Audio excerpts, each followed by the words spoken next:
And welcome back to ScavTalk, everyone. Today's episode, we got tons and tons of BSG updates to get you all through. Um, wow, let's just jump straight into the game, not waste time, because there's so much Mm. to talk about. So, starting off, what was the very, I guess, what sort of, what was the catalyst, if you will, that came about to bring on all these strings of updates that we got? Is it fair to say it was the Trey recoil, the clean recoil, the Veritas video? I mean, what a culmination of all three? What's your thoughts? I think it probably is a combination of length of time for a start, because we haven't seen any changes to Recoil since the beginning of 12.12. Mm-hmm.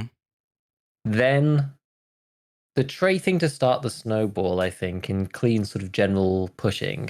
But I do think the Veritas thing is important because it's in a certain format. Because I don't know, BSG seem to like certain formats over other formats and seem to prioritize some Yeah. creators over others, and that's fine. But we know that Veritas has direct communication lines with Nikita.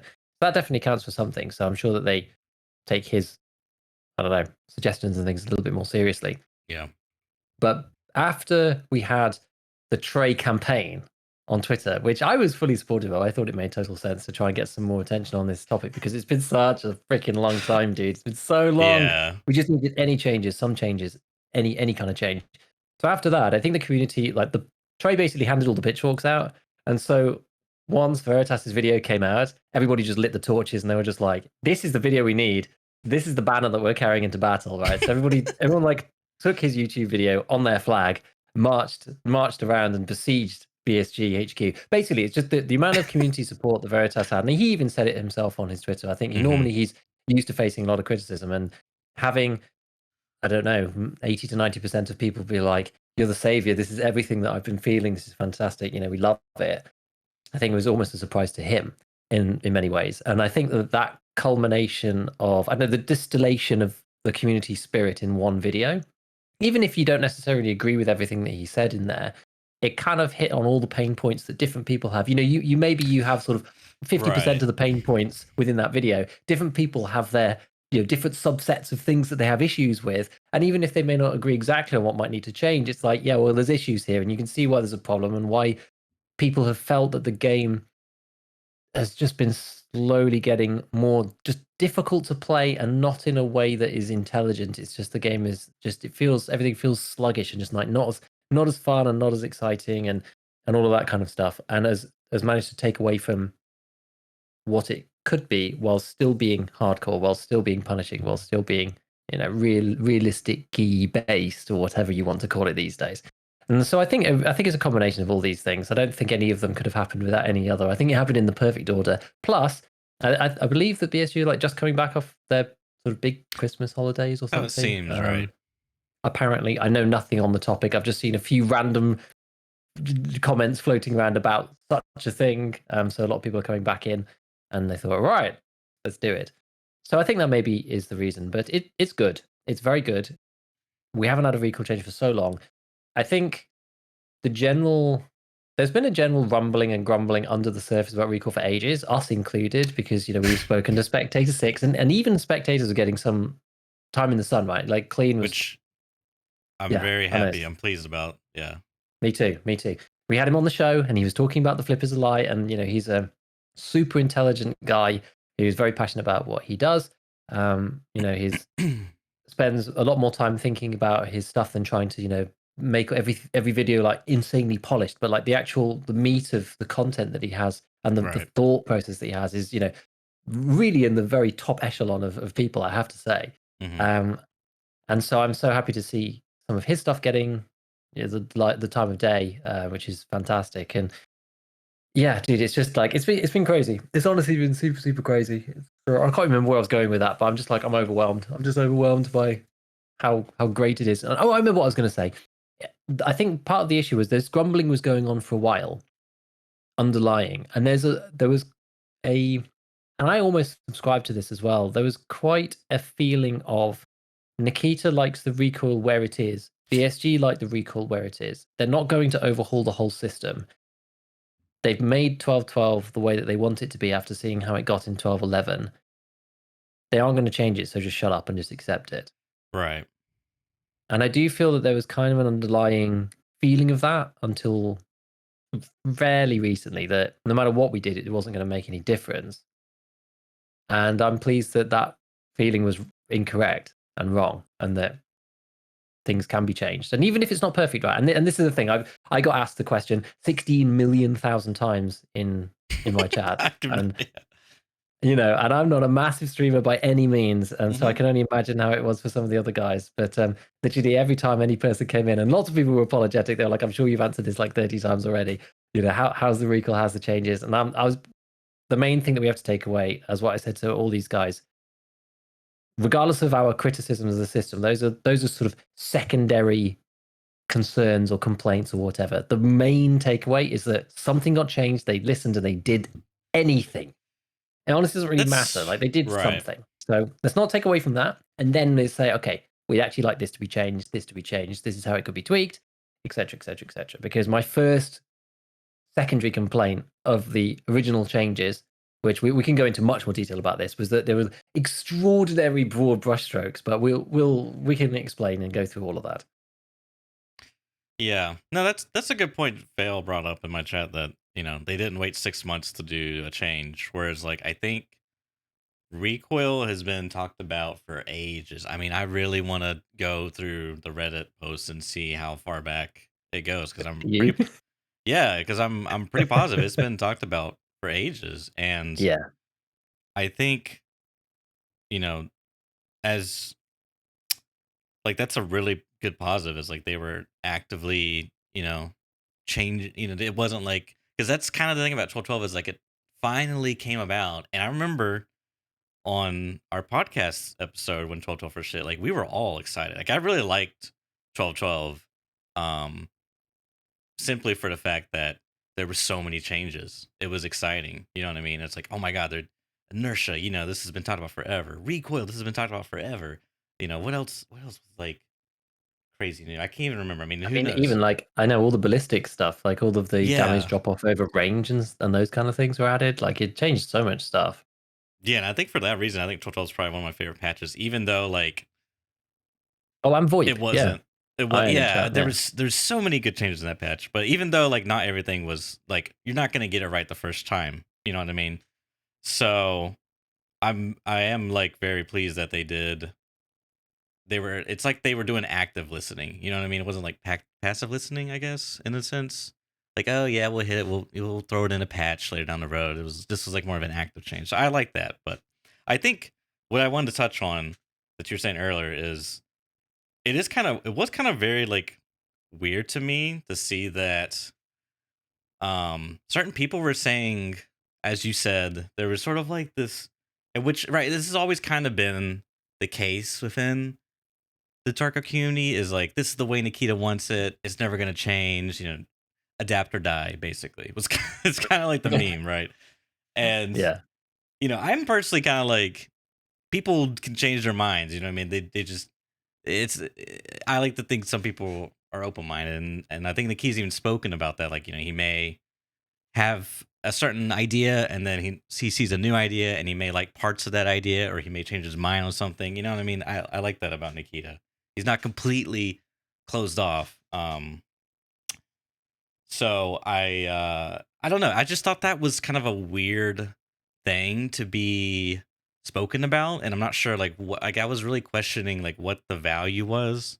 Like I'm not trying to call anyone. Like I feel like I'm dancing around this a little too much, but it was just kind of weird to me. Like I wasn't sure what was the purpose of reiterating that, because I really think this change came about because it was such a topic. Like I like, even me, two viewer Andy, got people coming and be like, Church, what do you think about all the recoil talk on Twitter right now? It's just like, it was everywhere, what I mean? And I love Trey's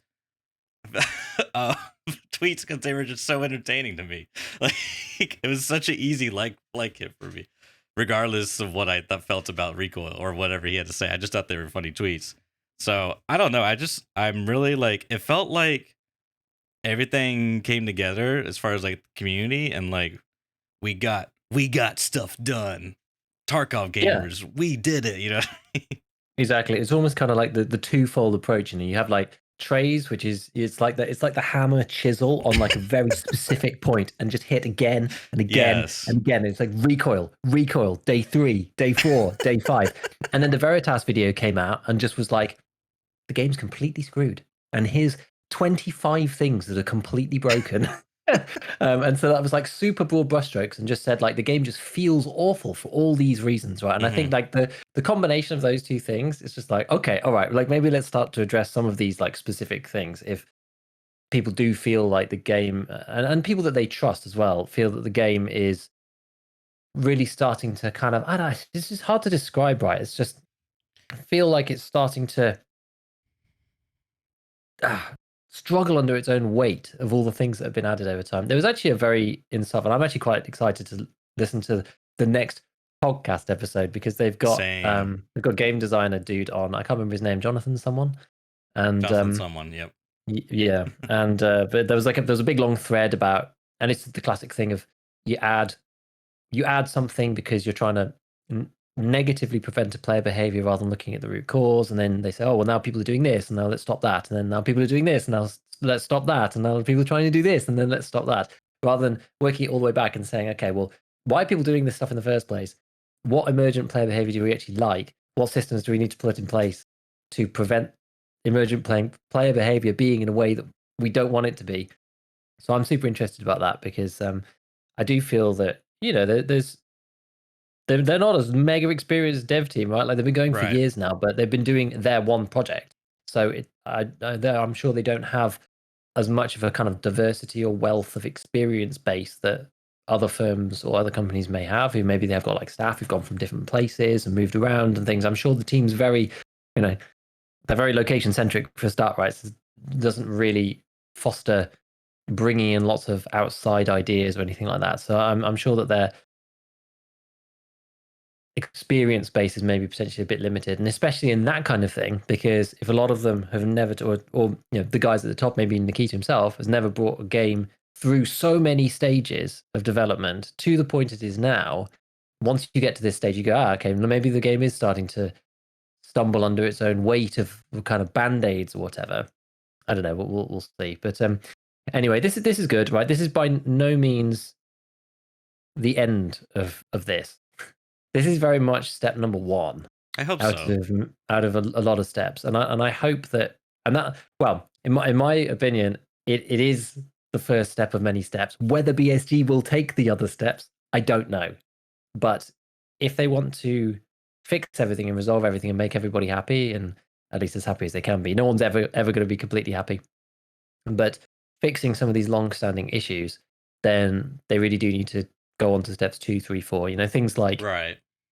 the stuff that Spectator was talking about in the first place, the pistol grip pivot rather than the Right. shoulder stock pivot and things like that. There was a post up from Tiggs about the sort of the blacking out of scopes at different FOVs, which I thought was quite funny because someone was just like, hasn't this been the game forever? And I was like, I wonder how much Tiggs actually uses like not the voodoo. I do wonder, for some of Yeah. these guys who only ever use, like, they don't ever need to use the lower scopes. I'm sure he's been aware of it otherwise, but you can imagine a kind of caricature of like one of the Shift W guys who, like, the first scope they ever use in the new patch is a voodoo that they bought off the flea market or something, and they just never ever bother using anything else. You know what I mean? And so Because it's the like, other ones they probably use them, and then realize they're crap. yeah, they're like, oh, these So are crappy, so I'll just, right. yeah. So when someone says, hey, do you want to like go and have a look at test it, and they're just like, whoa, these scopes are like actually really bad, and everyone's like, yeah, I know, we use them all the time, because they're not 100k. Which I thought was quite funny. I'm sure that's probably not the case, but you can imagine the caricature of that being, Yeah, no, being I true. get you. But anyway, I mean, on that post, I was like, oh, it got me thinking again. I was like, man, if you fix the whole, like, half of the issue is, I'm pretty sure it must be the fact that because the gun pivots in the wrong place, as soon as it pivots too far, your eye's no longer looking down the line of the optic anymore. And that combined with camera recall and FOV, whatever, it just means that the scope blacks out. Whereas, like, if you were in line with your shoulder and your PMC model moved with the weapon, with the recoil of the gun, you'd Right. still be looking more or less down the optic. Like, yeah, you might have some shake and stuff as the recoil's going, sure. But you wouldn't have this like systematic, it all goes black and then it slowly comes back like you do now. So maybe if you fix the pistol pivot thing in the right way, that Hmm. should fix the scopes issues too. So you wouldn't need to do anything about that. That should fix itself on its own. Maybe I'm wrong about that. I mean, I don't know the It's technical so hard to details, but say. it just exactly. But it kind of makes sense that that might help. At least it would be a good sort of step along the way. So I don't know. I just feel that that really does need to be done. I was mulling over this as well. We will get into the actual changes in a minute, but I was like mulling over this again the other day as well, just about how previously in 12.11 and stuff, like some of these issues were never really a problem about blacking out of scopes and that kind of thing. Like it was an issue on with some guns, you did notice it. So, oh, this gun feels bad with this scope and blah blah. But no one really bothered that much because you could all the guns had such low recoil and you could get all the guns to such crazy low recoils that you could full auto all of them down any of the optics, and it never actually felt bad at all because you never got the recoil to the point at which the scope was blacking out significantly anyway. So it was only when 12.12 hit that the problem actually appeared, which is why it was never an issue in the past that they had this pistol grip thing, because that only rears its head properly when the recoil goes really high. Like if you have a laser beam M4, you can't really tell if it's the shoulder or the pistol grip. I mean, if you have a stockless foul or something, then you definitely can tell because you can see the Right. whole gun pivot, right? So it's almost a symptom of increasing the recoil that some of these other issues have actually become more prevalent because we don't just have like laser cannons all the time. And so it's become more of an issue for the general player base. I thought that was just kind of interesting. Yeah, I think that plus the scope rework, like the Mm. Elcan just got dumpstered. The 1 to 6 Elcan. Like it used to have a perfect sight picture, and with the scope rework, now it doesn't. It has a lot of eyeshadow, like You a mean lot the of Valde? Yeah. Sorry to Valde. I said Mm. Elcan. Yeah, Valde. Yeah. Yeah. Yeah. So I think as you said, it's kind of all these changes, and I think um that was what I was taking away from Veritas videos. I feel like sometimes BSG, I think they're kind of guilty of very like knee jerk changes. Like I guess one could argue, at least I would maybe, that the stamina drain change when you get shot, was that a change because people were the prepay meta, people were just getting shot at and like nothing happened? Like who cares if you black your legs, you just kept running. So was that a change to address that particular behavior? you know was the inertia change, for example, to address the shift W Chad Labs bunny hop movement? Was the recoil to address full auto behavior from players? You know what I mean? Like I kind of feel like a lot of these um changes, maybe you could argue the weight system, but whatever. I just feel like a lot of these changes, which I think it's not the case, but a lot of these changes were like just kind of like, oh, they're players doing X. Let's quickly, stop that. Let's change that. So do this thing. Exactly. And I think that is probably what I took away from Veritas' video, is that really was like, I guess what he was trying to convey was that all these changes just make the game feel like shit. You know what I mean? Because like you're not.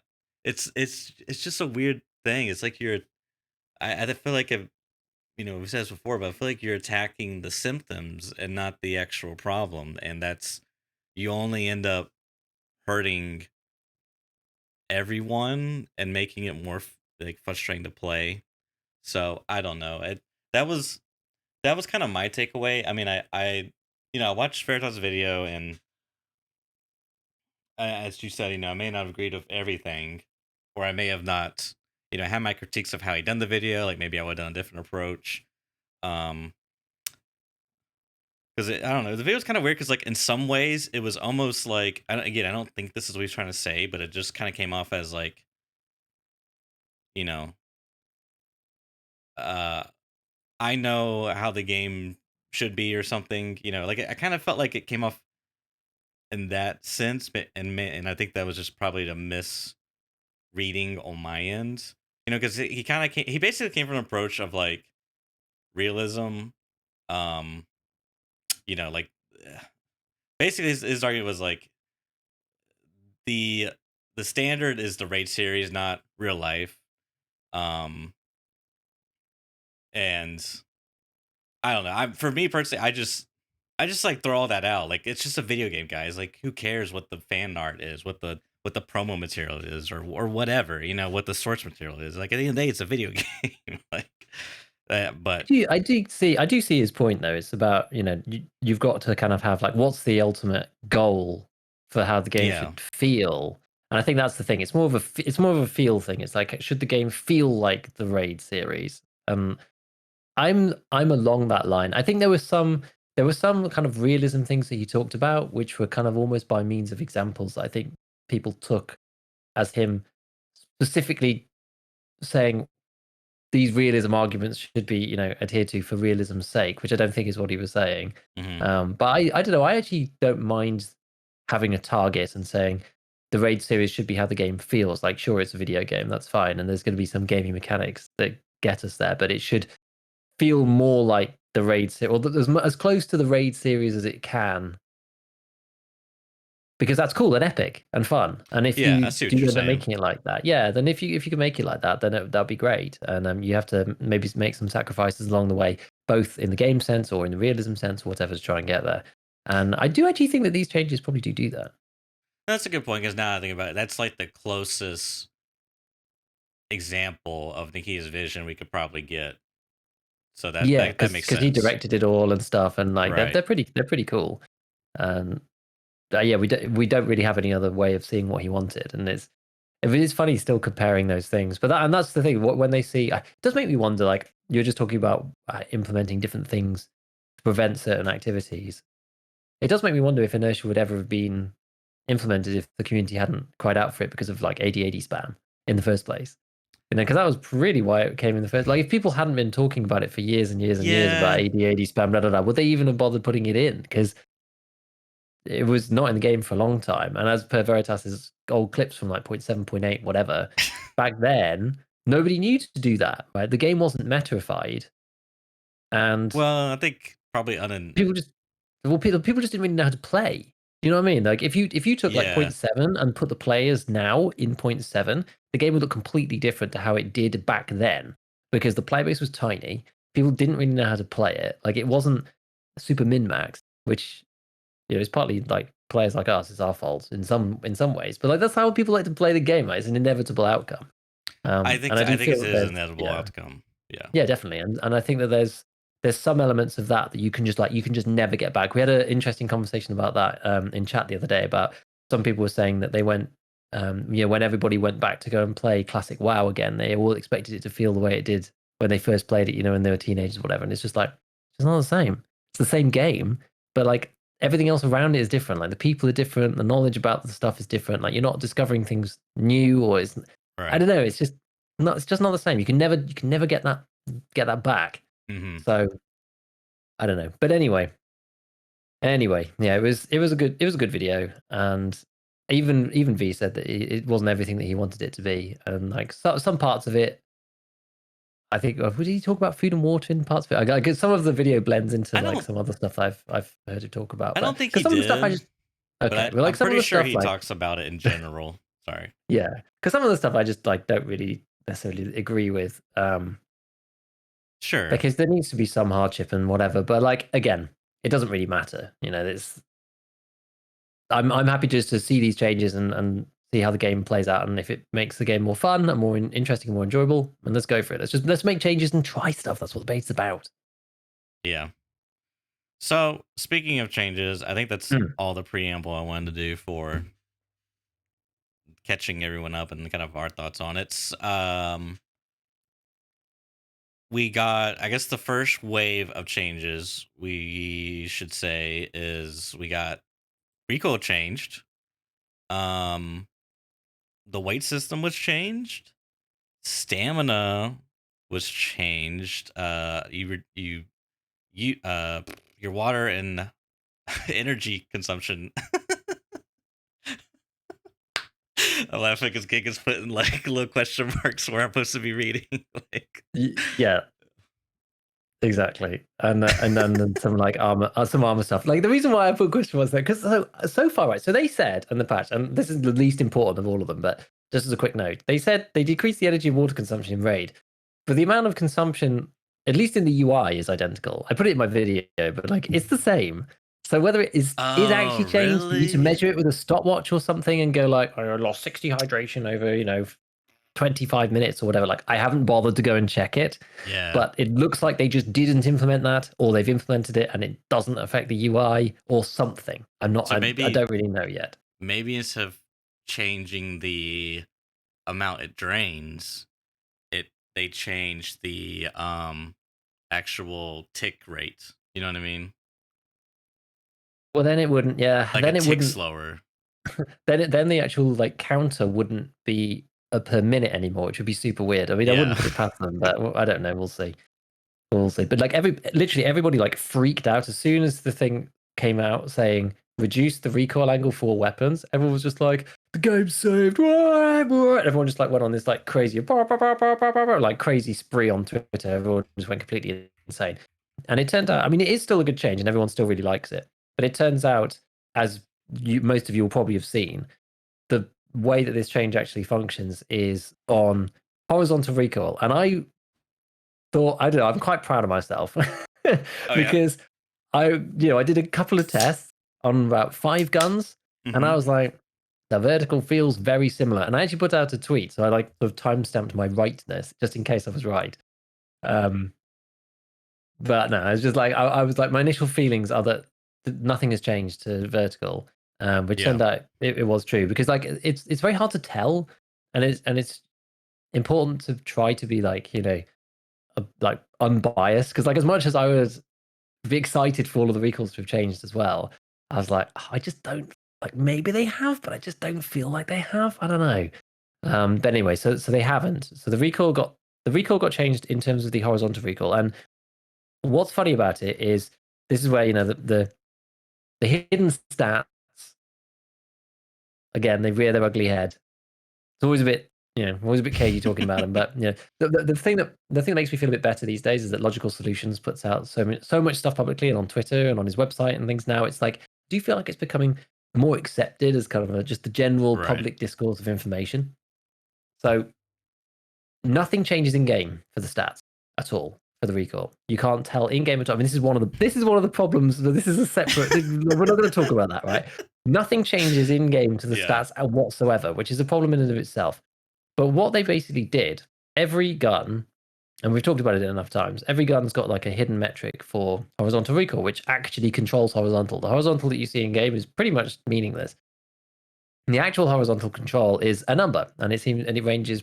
Well, before it ranged from, I think the lowest ones were 10 for the SKS, but it's on semi, so it doesn't matter so much, and like 15 for the SCAR, all the way up to things like they're like 40 for like the vector, like the 45 45 vector and stuff like that. So what they basically did was they just like did minus 10 on everything. Just like all the weapons that got included, and they said all guns, but it doesn't seem to be everything. It's like all fully automatic weapons, but not like, it's like the M1A didn't seem to be included, and stuff, like anything semi-auto, like a lot of them, like the ADAR got included, but like not the M1A, not the SR25, and like it's a bit strange. But anyway, most of the guns got included, and it was like a flat just minus 10 on everything. Bam, just everything got slapped with minus 10, less horizontal recoil. Which, I mean, it's cool, it's fine, but Mm-hmm. it's a little bit blunt.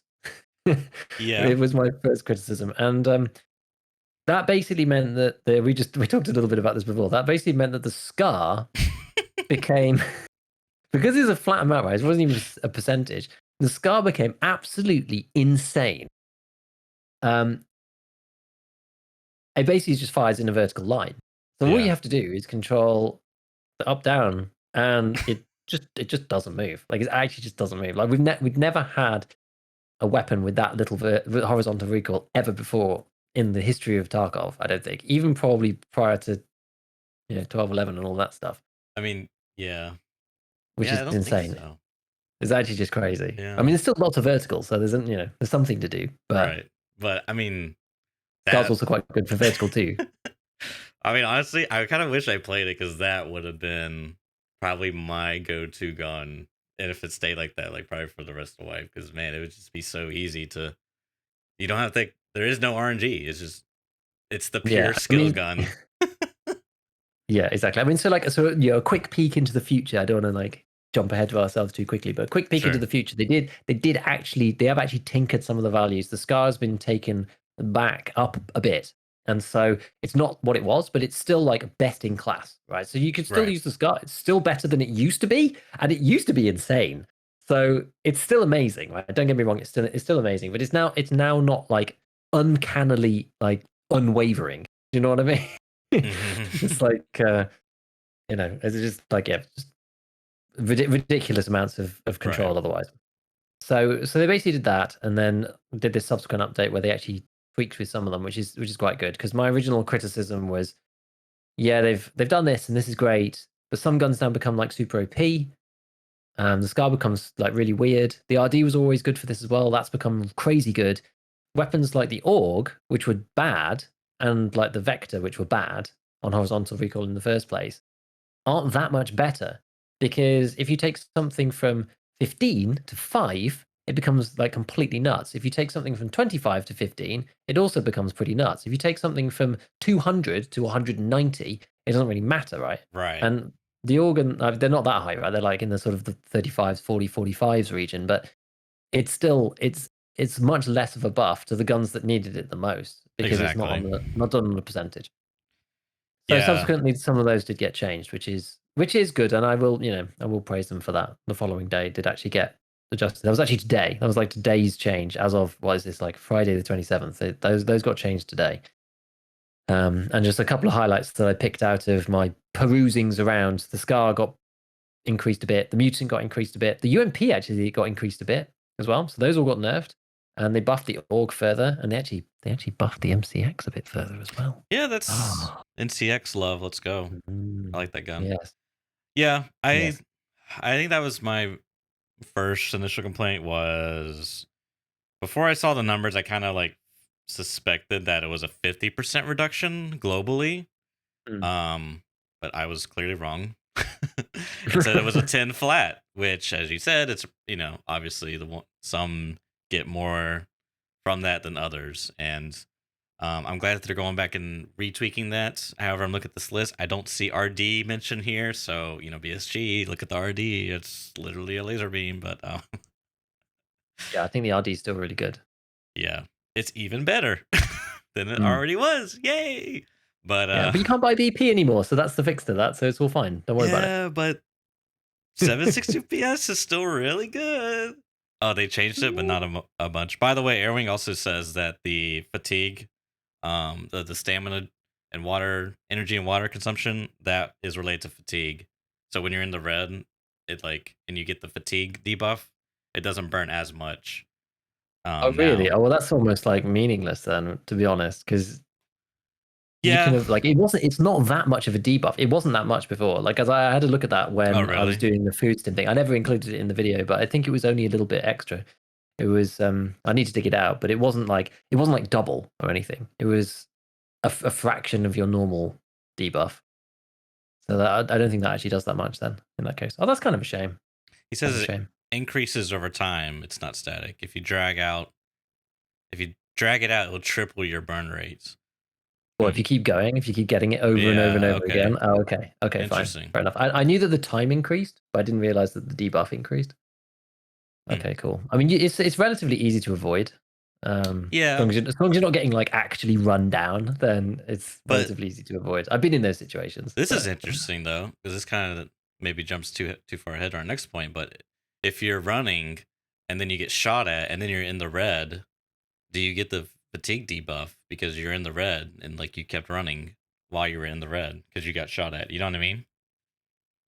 I wonder yeah, how that works. I haven't tested it in depth. It did seem you can guarantee that it happens if you hit 0. Hmm. If you're in the red and you stop in the red and let yourself regen, I'm not sure if it happens. I haven't tested it completely, so I don't know. I don't think it does, but if you like keep sprinting, like there must be like a sprint in the red timer because it will trigger if like you do another sprint and you sprint all the way in the red, and you do that too soon. You know what I mean? Like if you don't if you gotta let your bar go all the way back up and then you sprint, and you can sprint in the red fine again, but if you're like in the red and it regens up like just a little bit and then you sprint and then getting back in the red, there's a chance you'll proc the fatigue thing. Even if you don't go to 0.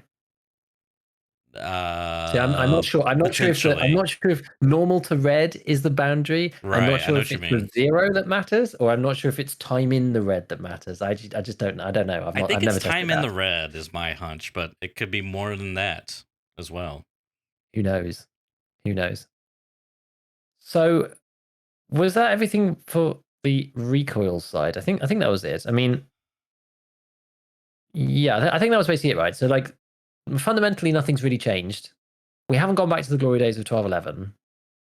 Vertical recoil is still the way it was before. A lot of the guns, I think some of the guns actually got adjusted as well. Some of the auto recoil control stats got adjusted on some of the weapons, I believe.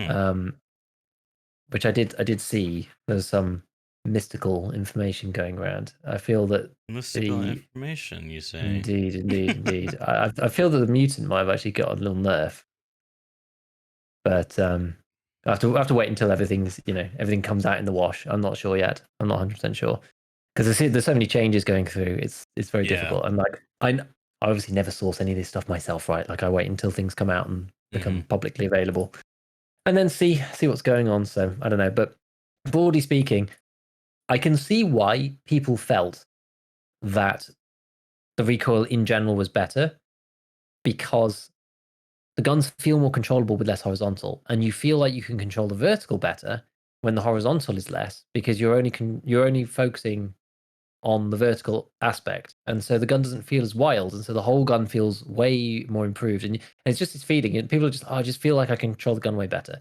So it's like, okay, the vertical is better because you can focus on that more, and it's not going all over the place, and so the whole thing feels fantastic. So people so far are loving it. I think it's interesting. We are decreasing the RNG, which technically helps more skilled players, I suppose. But I think Hmm. everybody's enjoying the improved gunplay feeling, even if they're maybe not necessarily as competent. Like guns just feel more consistent, and so maybe it's a win for everybody. We will see. We will see how things go. I mean, when you're taking the meta builds to their full extent, those things do feel kind of laser beamy now, especially on the auto control stats.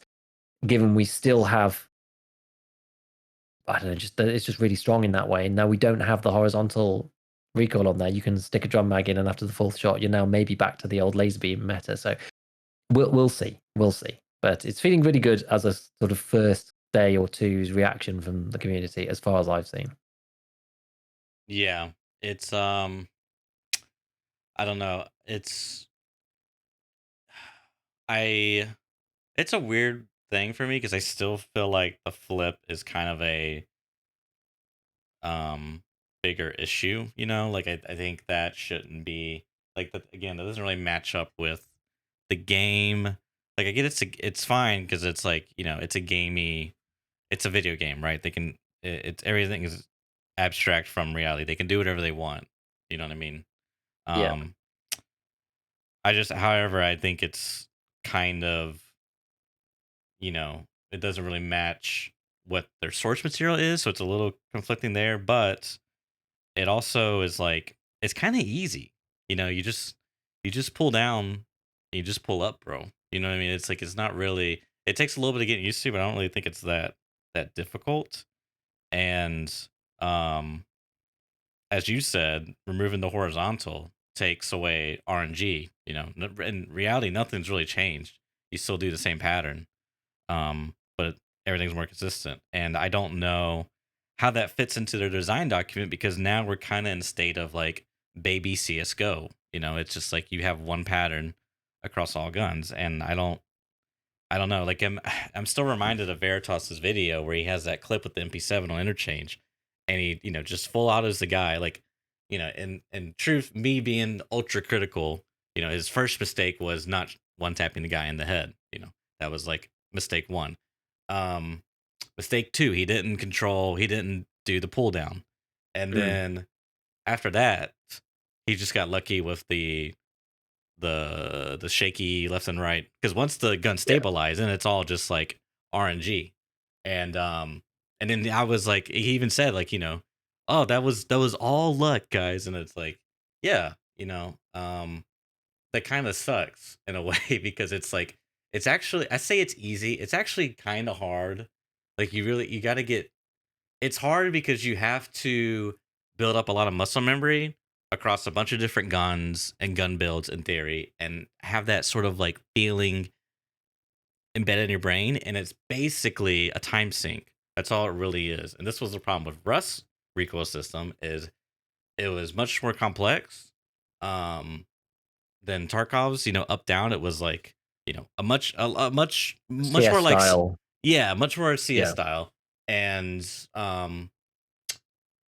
but it was more aggressive than CS style. I mean, you literally like would run out on a mouse pad space if your sensitivity was too low.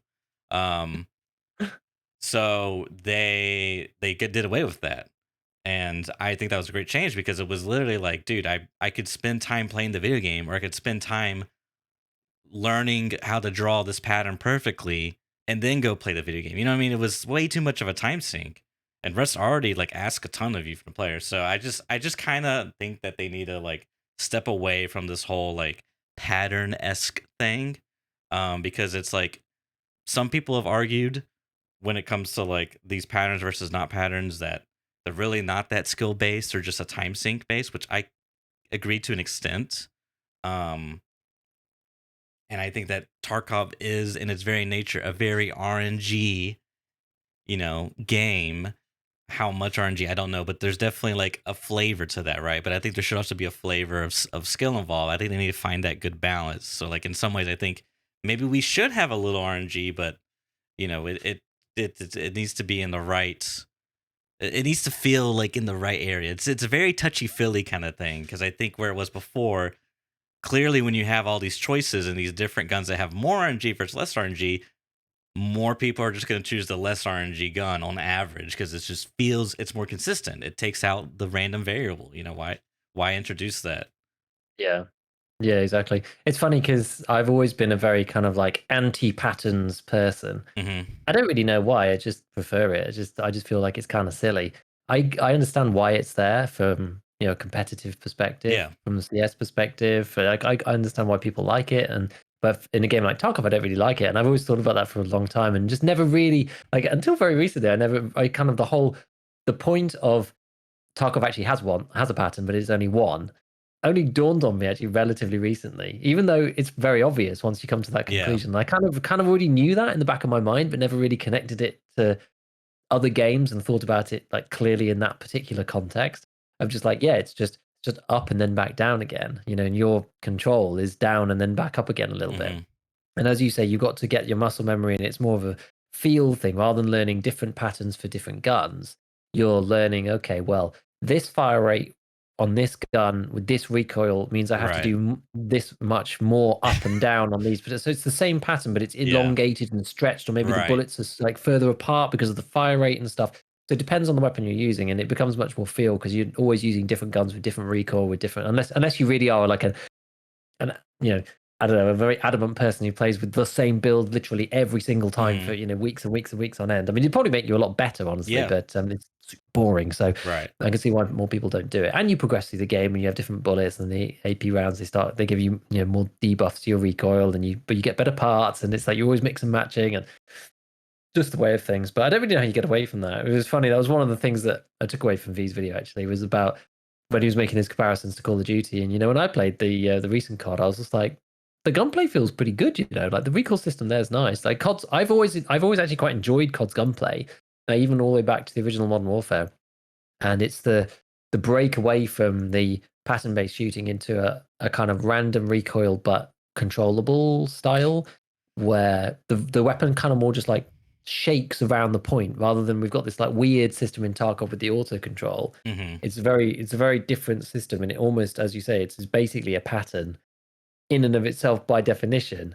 So I don't know. I mean, I feel like you could take the system as it is now and tweak it so that it would both fit what BSG want and also have some of the things become more versatile. But I'm not 100% sure. It's like if you make the first 2 or 3 shots all like relatively on target and just shake around the spot a little bit, and then it climbs, well, then it makes the first couple of rounds of full auto like super powerful. But then it goes off target and then it comes back again. I don't know. Like you'd have to play around with a few different like recoil profiles and things to actually yeah, get to some middle ground where a burst fire and a single shot feels good and full auto doesn't feel completely cooked or feel super OP. It's hard. It's tricky because it's so much feel. Like you can't just kind of look at it from a quantitative perspective. You have to actually just like try it. It's very difficult to know. Yeah. Okay, I have much more to say about Recoil, but I want to circle back to that because we got to get through a lot of these other Yes, changes. we'll do So, this other stuff. So yeah, so we said like the stamina stuff got decreased. So when you get shot, you don't get the stamina burned anywhere near as oh much. yeah, So that's just nice. You don't end up just losing all of your stamina. I mean, it was really high before. You know, you'd both end up in a huge firefight and then no one can move. And there's so many situations in Tarkov where you're just like, you're shooting at someone and you get shot, but you're like stood near a bush, but you clip that slightly, and now you're like completely at just like zero speed, and it just feels bad. So now at least you can move around. If you get shot a lot, you'll still lose all your stamina, but and you still lose some, so there's a penalty, but it doesn't just automatically it was almost like it was tuned too much last time, so that it just took you to zero. I never normally had these issues. Like people ask me about what do you think about the stamina burn changes? I was just like, guys, normally when I get shot like that, I'm already dead. So I'm in very few fights where that matters. Normally, I either don't take any damage at all or I die a horrible, painful death. Like I have very few fights where I'm like, get shot 5 or 6 times and then stamina's an issue. Like normally my PMC's life is the problem. So that's good. And then they also changed the stamina consumption when you're standing up and crouching and stuff. And I think a little bit on jumping too, which is pretty cool. Um, and then the other sort of like part to it, which is not really the same but kind of the same, is the weight limit change. So now you go overweight at a much higher threshold. Loads of people will be rejoicing about this because of endurance skill leveling, because I was so I had strength of 13 or 14. I think it was 13 when I hmm was looking at it, and I was overweight at 23 kilos, which is, I mean, it's just tight, right? You can do it, but you have to tinker. And I used to take 13 less 5.6A1 bullets into raid and stuff to like be underweight for at least the very first sprint of the match and things to try and get some XP. But now I can be overweight at up to 28 kilos. So extra 5 kilograms of grace gives you so much flexibility. You know, you can take loads of extra stuff. You can take heavier armors in, you can take an actual helmet and a bag at the same time that's not like the min-max, like lightest bags possible and all of this stuff. So I think that's a good thing. Like you can't take everything and you'll still be overweight sometimes if you try to take a heavy armor and a bag and like some grenades and things like that. But it's now more of a choice to be like, okay, I'm going to run an underweight kit, as opposed to be like, I'm pretty much just guaranteed to be overweight, so I'm just not even going to try to control my weight. You know, it's just like it's so silly, the requirement's so low that like most of the time it's just not even worth bothering. yeah. I don't know. I'm kind of torn on this change, honestly. Like, I'm because I kind of like this idea of a weight system where because the items have weight. Previously none of that stuff mattered, but now it does matter with the weight system when they introduced it. So I'm like kind of torn because I kind of liked, maybe it's the min maxing thing where you buy the the lightest stuff, the min maxing there. Um, I don't know because I was kind of surprised. Like I could wear a rat rig, a helmet and two guns, and I'm not overweight.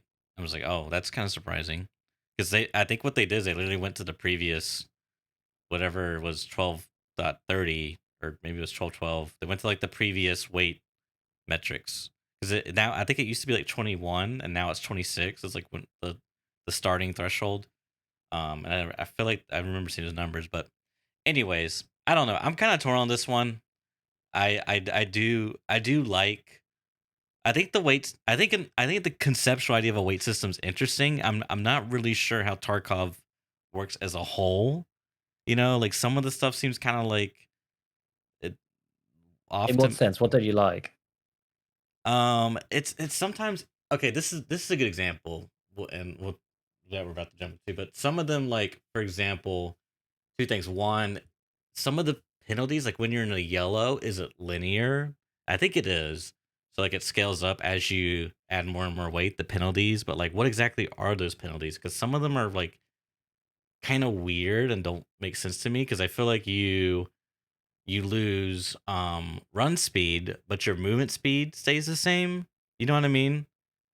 Or is it Um, kind of the yeah? I'm not and it sure. You affects do you lose like inertia. do you lose like yeah? You definitely get like more inertia immediately when you go hmm overweight, I think, and then it scales, I think. But then I think, do you lose like one tick on the movement bar as soon as you go into the yellow as well? something like that. See, I don't Again, I'm not sure. know. It's I all a bit think, shaky. yeah, that's why I want to look at it as a whole because it's kind of like, yeah, I don't know. It's just like something about the weight system now feels a little off. And I think it's partly because when you're underweight, it's probably a bunch of things, but when you're underweight, you really don't get any, like, it's only a negative. You know what I mean? When you're over, like, right now, the weight system is only a negative, which maybe is fine, but like, it just kind of feels weird. Like, if I'm lighter, I'm not actually any lighter. You know what I mean?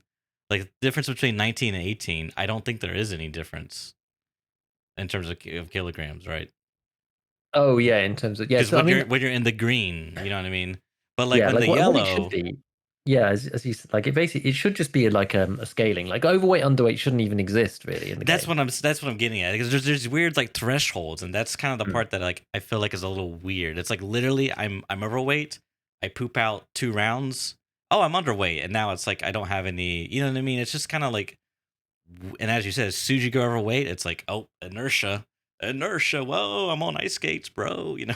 And importantly, you're not leveling endurance, right? It's like that the leveling thing Yeah, it's also is an yeah. issue with it.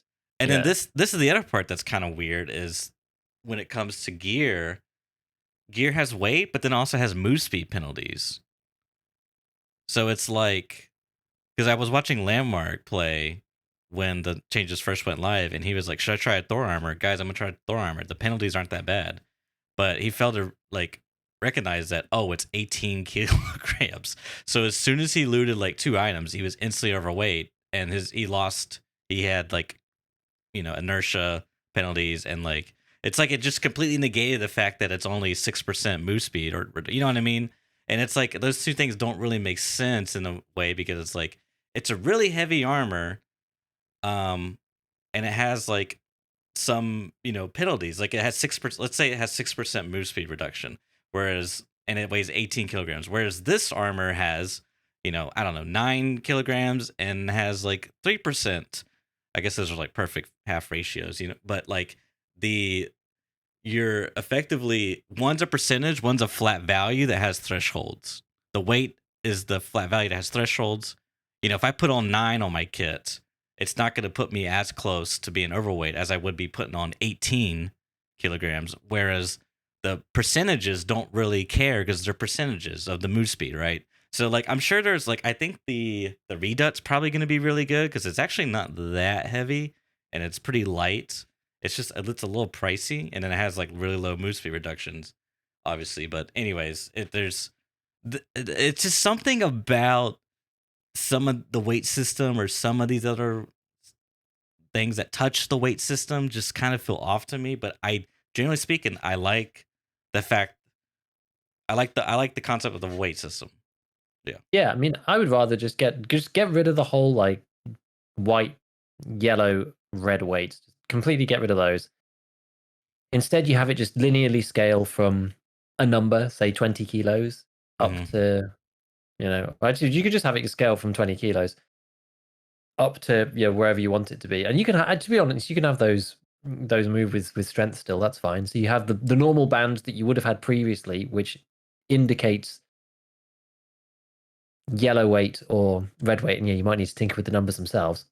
And after that threshold, you start leveling strength more and endurance less. You end up getting like a blend, and the debuffs kind of come linearly with it. So it's not like these random thresholds, because like thresholds always cause people to do weird stuff, like discarding 2 rounds Yeah. and things to be Yeah. underweight. Like thresholds always cause people to do weird stuff. You want to make you don't really want there to be any like discontinuities in the Right. the curve of weight. Do you know what I mean? Like Right. I It's can't like a think of a better linear way to line, describe and then it. it's like a giant jump, another Yeah, and linear it's like line. people Right. people will mess about around the jump Right. because they always do, right? It's like no matter what, because they're like, well, why would I take in that half a kilo more when I get slapped with all these penalties instantaneously? Whereas if it was like incrementally, oh, a little bit more, then like it's no big deal. So it stops people from doing weird stuff. So I think that would be way better. But I mean, for the time being, it's okay. I mean, if it was up to me, like I'd rather it be like it is now than it was before. If it was up to me, I maybe would have reverted the change maybe like halfway or something, or maybe like 3/4 of the way. Because I feel like now I can pretty much run all the normal kits I Right. run without Which having to worry is about it. which is maybe too far back the other way in some ways for me. Like if it was, Right. let's say, if it was now, I mean, I don't want to be the one to complain about like making life easier, but we're talking about like game design, right? And like about Yes. making people make hard choices and stuff. Right. Like, and so I feel like People are like, for shut up, shut me, up, shut up. Just yeah, accept the gift. exactly. Just accept it. Accept the gift rather than being 23 kilos, which was very hard for me to get underneath. And I only managed to do it a couple of like most. I probably did it half the time, I would say, because it depended on what armor I was using and stuff. And sometimes I was just like, oh, I just can't. There's no way. So I could probably only get underweight half the time entering into a raid. And now it's 28. I can do whatever I like. I feel like maybe going to somewhere around like 26 or so would still, halfway would force people. Oh, I'll be a bit more careful, but I have another 3 kilos to play with. No, this is the problem. Is we're doing the thing. We're playing around the thresholds. That's the problem. They need to take out the thresholds, and then there won't be any Of course. playing around. Of course. Yeah. But I'm saying like in the absence of removing the thresholds, then there's if it was like you have to make one change to the weight system and it's just this threshold, you have to put the number somewhere. Okay. That's Yeah. that's what I'm saying. If that was all I could do, I wasn't given any other. I got right access to the number. That was it. I'd be like, okay, well, I'm not going to put it at 28. I'll probably put it at 26 also. So it's not like it was before. It's not super easy. You have to think about it a bit, but it's not so hard that most people who aren't as just as like freaking finicky as a person as I am, right? To like sit there and make the whole chat watch me discard one round at a time until I'm underweight. Like how many people actually like that, right? There's something wrong with me. But like most people can't be bothered, and most people have level like 4 strength and level 20 strength and level 4 endurance because they just can't be asked, right? It's like if you make it too painful, people just will stop engaging with the system like they have done. So you have to give people something. So I feel like halfway would be a good middle ground, something along those lines. Anyway. Okay. All right. Let's jumping back. I want to jump back to one other thing. So the speed penalty when you get shot by ammos. So when I was watching Veritas's video, I was talking because I was streaming it, kind of like doing a React Andy segment, and I was like, I basically came to the conclusion like, yeah, this is a bad guy. This is bad game design because like I'm getting shot at. I'm already getting punished for taking a bullet. Either it's going to hit my armor and that's a punishment, or it's going to hit part of my body and that's a punishment. I don't need the extra punishment of also eating my stamina bar, which I came to the realization that you can't. When you get shot at, you have to. There's a bit of a like inefficiency on the UI because your tendency would be to look up to your health, right? To like, check and see how badly damaged are you, but you also kind of need to look at your stamina to see how much did you lose, how much do I have left, because that's kind of what ends up happening is you get shot at and you go to sprint and you maybe take one step or maybe take no steps and you're like, why am I not sprinting, you don't have that feedback loop, and that feedback loop would be that stamina bar, I guess you would see decreasing, or some type of like visual effect that you lost stamina or whatever, but there's not really in the game. And then my other point was that I think it's too punishing because like I have to move towards the extraction, like I have to move from cover to cover. So like if they take it to the most highest extreme, logical extreme, I love extremism, and you get shot and you lose all movement, it's like freeze tag, you're literally stuck. Like the game is unplayable. You literally spawn and nobody can move. I guess you can, but you're constantly risking the fact that you won't be able to finish the game. Like it's just not really there. You know what I mean? You can't. Nobody can win essentially. So like, I think that. But then, okay. But let me say this. But then I saw the change logs and I looked at the numbers and I realized that different guns, different calibers affect stamina differently. And I thought that was really cool. And I was like, hang on a minute, maybe this is kind of a cool cool thing. Because like the 357, like, dude, its original values was like 0.6, whereas all the other guns were like point and calibers like 0.2, which is like, I don't know what these numbers mean. Is that 60%? Is that 0.6 60%? Or is that like a flat value? I don't know. But I thought that was kind of cool. So I was like, kind of changed my mind. I was like, I kind of like that. Now I kind of like the system. But then I thought about it again. I was like, you know what they should do is when you get shot at, instead of it taking away stamina, just apply a slow debuff that like imagine though too, like you get hit with like 100% slow that like rapidly scales back up to 0. So it's like you get hit and you're like still sprinting, you're still using stamina, but you get slowed down significantly and then it like ramps back up to full speed. I don't know how infuriating that would feel. That sounds like CS:GO. CS works very It similarly, is. right? It is like that, Yeah, yeah. because you get shot and you're just like trying to get around the corner. Yeah. I've definitely been there. Yep. Yeah, I don't know whether that would be really, really frustrating to play. I mean, if you tweaked it in the right way, then it might make sense. I'm not sure. Yeah, because right now it's either you have stamina or you don't. It's very binary. You know, whether you have 100% stamina or they shoot you down to 20% stamina and you can still run. That's kind of one But thing. But if you have 0 stamina, then that's it. You're just done. and that's my gripe is that I have to divert my eyes to 2 different places, 2 different quadrants of my screen, the top left and top or and bottom left, which is like it's like inefficient, right? And I don't have that feedback loop. Like I know I'm losing stamina, but by how much? Because I tested a bit, it clearly changes. It depends on the caliber. It depends what gets hit. Like I got hit in the armor, it didn't really take that much, and then I got hit in the leg, and it took like half my stamina. I was like, what? Mm, And then it's like, yeah. is it even a percentage? Because if it's a percentage of the whole or like current, like that sucks. If I'm at full stamina, I lose 50% of my stamina bar. That sucks. You We know? have no idea. I don't know what the Yeah. numbers even refer to. But yeah, it's become almost like a critical rather than it being part of kind of our overall sort of oh, you just have to. It's like your food and your water, right? That's kind of like how it originally was. Like, oh, you got to manage your stamina when you're running, and da da da. It's become much more of a critical part of the health system than it ever used to be. So it almost makes sense for those bars to actually move up to your health bar. I actually kind of agree with you on that because right now it's down there with what stance are you in Hmm. and how fast are you moving. You know what I mean? And It's arm like stamina. Yeah. yeah, it's like utility stuff, Hmm. but like leg stamina, just I guess, or overall stamina, whatever you want to call it, has become much more of a health related problem rather than just a utility issue. And so, in some ways, the stamina bars should almost go up towards the health pool instead.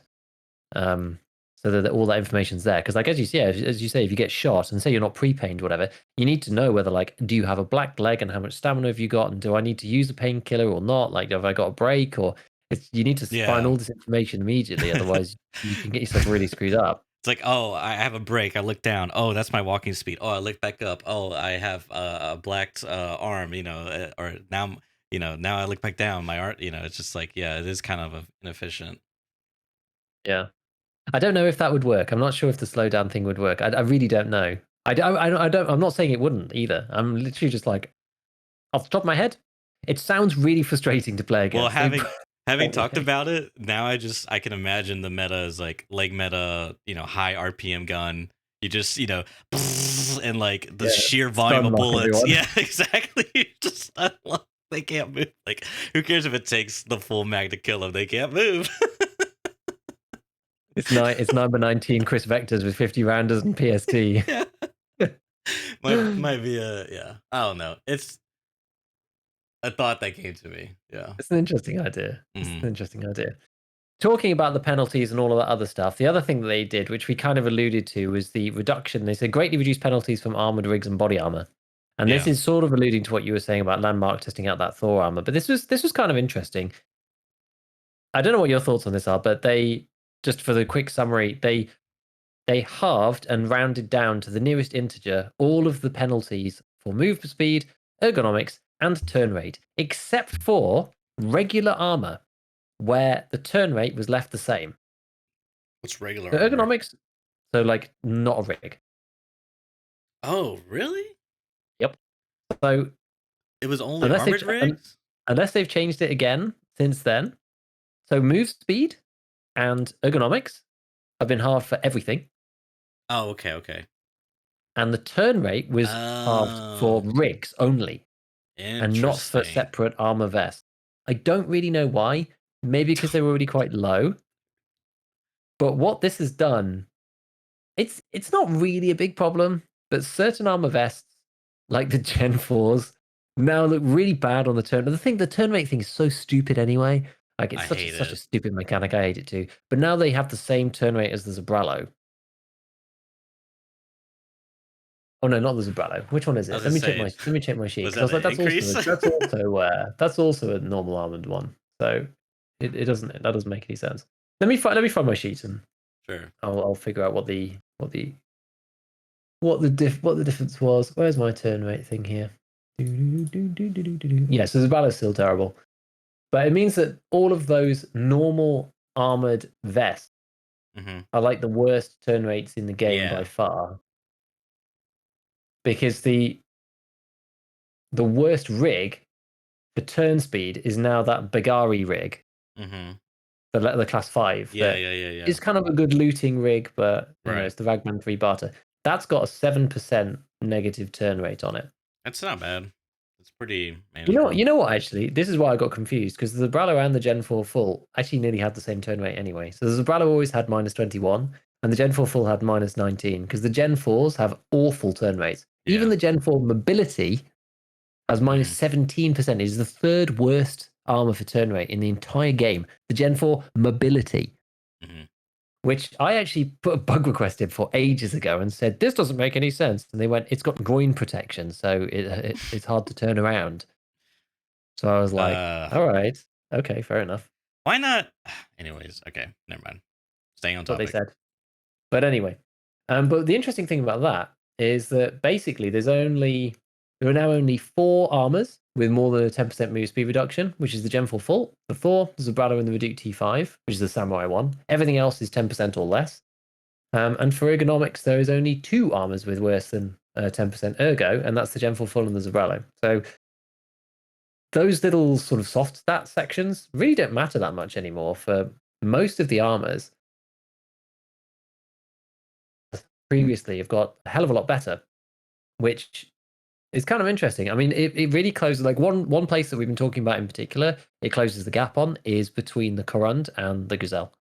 Because that was one of the big selling points of the Gazelle, right? Is Yeah. that the move speed was like 10 rather than 18 from the Corund. But now it's like 5 versus 9. So, or 5 versus 8. I can't remember exactly what it is. I think it's 5 versus 9. Where's the Excel? Oh, sorry. It's 5 versus 9, exactly. Whereas it used to be 18 versus 10. So an 8% difference in move speed is quite a big deal. 4% is really much less impactful.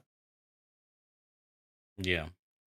So I think some of these more budgety armors that had bad stats before might come to the fore, like the Bagari rig, which I think actually used to look particularly crap, So correct me if I'm wrong, but and now doesn't look that bad.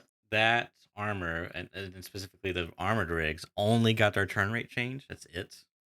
No, so you can think about it like everything got halved. Oh, okay, okay, okay. Except for on regular vests, the The turn turn rate rate. didn't get Okay, changed. gotcha. Yeah, on a regular vest, but Okay. everything else got halved, Yeah.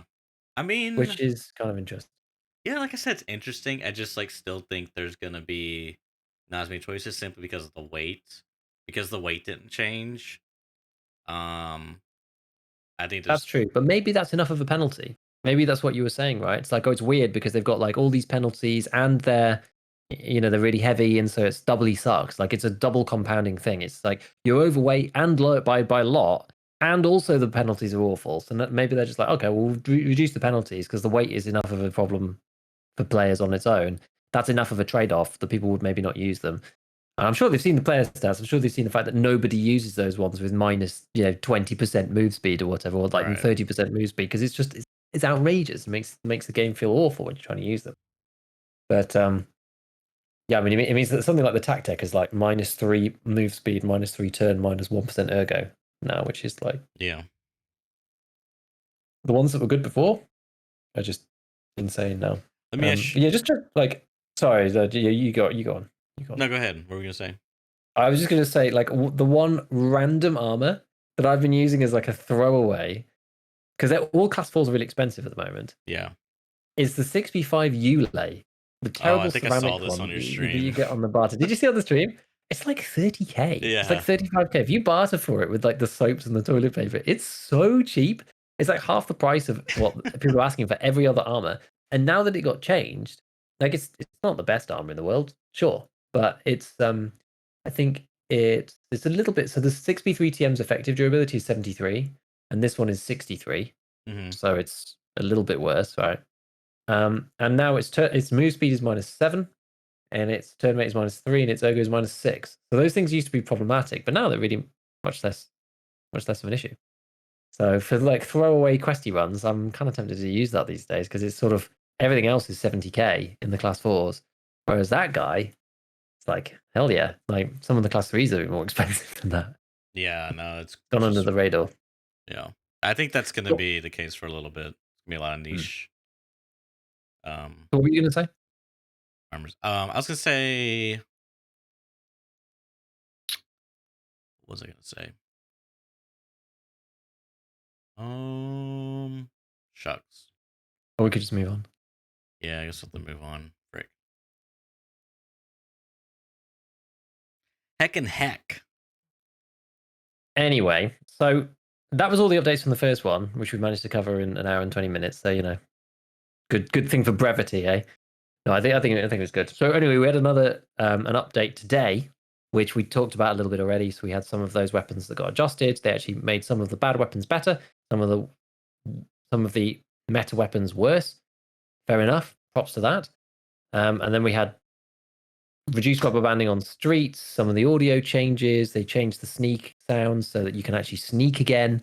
They fixed D2, and then they said that they fixed the air filters. So there's like a whole handful of stuff. There's like a whole bunch of patch notes. I don't think it's worth going through every single line because I did a video quickly going through it, but like those are sort of the most interesting parts on it, I believe. I mean, I've had a tinker around on streets. It still has a bit of desync, I find, like a bit of rubber banding, but I was only playing Scav, so it's not. I couldn't really tell. I didn't stream today, so I haven't tested it thoroughly. But I don't know. Did anything catch your eye out of these patch notes that you think could spark some interesting convo? Not really. This is someone asked me like, what do you think's in the patch, and I was like, or what do you want for the patch, and I was basically just like bug fixes, like that's it. You know what I mean? Yeah. So I got what I wanted, so I'm happy. Like good patch. Yeah, we're gonna have to see how the audio fixes sound. I think they're focusing on like the low lying stuff, like airdrops not making any noise, bushes not making any noise, that kind of thing, as opposed to we've overhauled Oculus Audio and now everything's perfect. Like I think that's going to take a long time. So I don't think that's coming, on day 2 of having a big patch. So we'll see about that stuff. I don't know, but yeah, some of these bugs that need to be. It's amazing how many things break on an update. So stuff like the Yeah. D2 extract, like stopping working properly. You like press the button and the animation doesn't play, and then if you wait for the allocated amount of time for the animation to finish, the door just opens. It's like, how does that stuff happen? It's like so weird.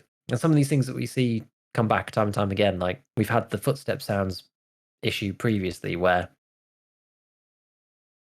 it doesn't matter what weight you are, you're just making noise, whether you're crouched, overweight, underweight, standing, walking slow, walking at full speed. So that's now at least better. I haven't tested it fully. I did see a little clip. I think One Peg was doing some testing today, and he basically said that if you're walking slowly, it didn't seem to matter what weight you were at.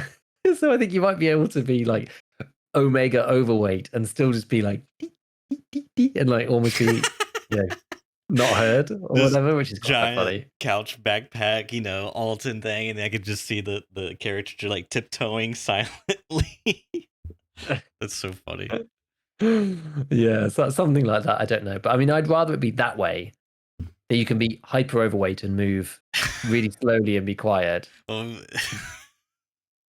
It's like we went from one extreme to the other. Like first era of 13 was like Chad's dominating, shift W meta, let's go, destroy the rats, they can no longer crouch. Now it's just like fat rats just like silently like tiptoeing around. Tiptoeing, yeah. It's like now it's our turn, we're taking over. So good. That's so good. So that's good. That is good. I had like a ridiculous situation. Actually, this reminds me. We're gonna deviate very slightly into a story of Lighthouse. Oh my god, Lighthouse is like the most toxic map to try and play these days. It's absolutely insane. I've avoided Lighthouse for most of this wipe so far.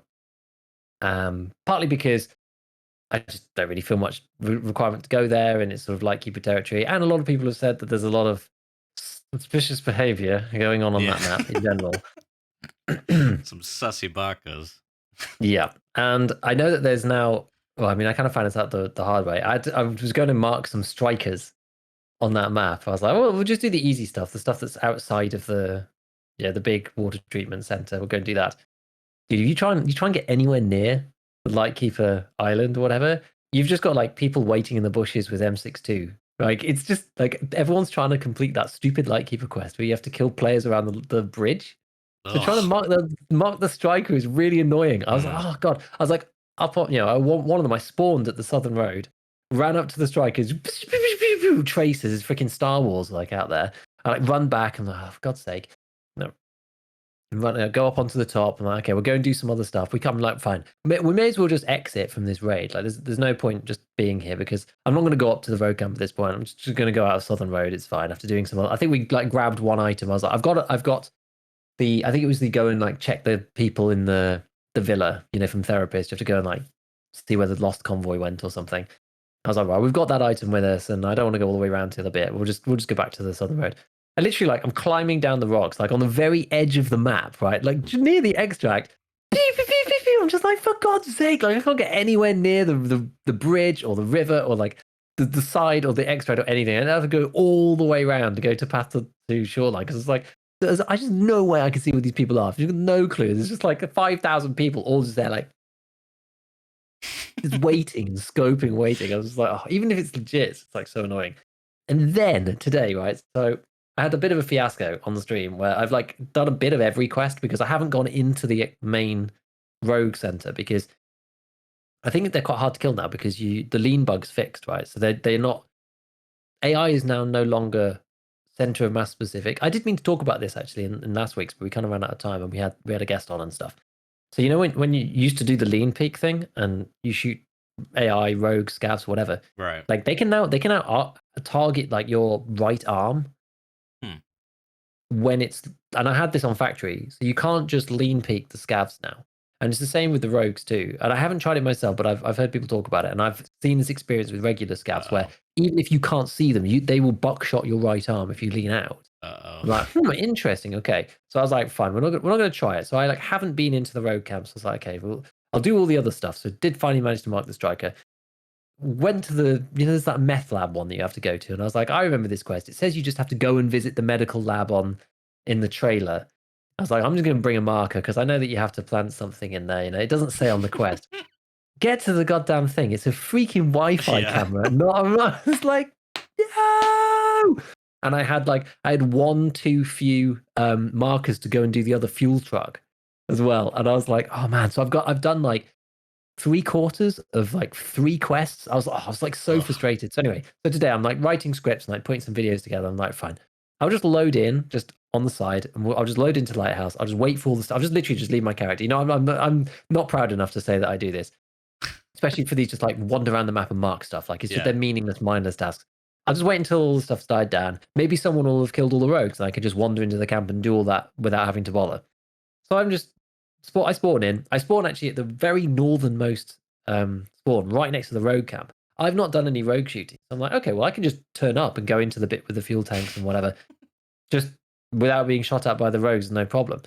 So I went in there. I marked one of the tanks that I needed to do. I went in, planted the Wi-Fi camera. I'm like, fine. Well, maybe I'll just wait and see. I did bring the other things just in case.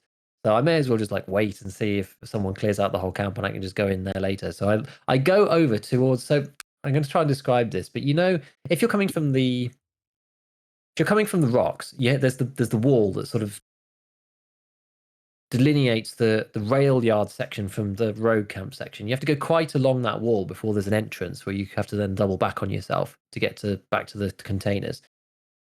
I was on the rail yard side of the wall, probably about halfway along, so really not that close to the entrance. And there's a series of concrete kind of I don't know, walkways, I guess.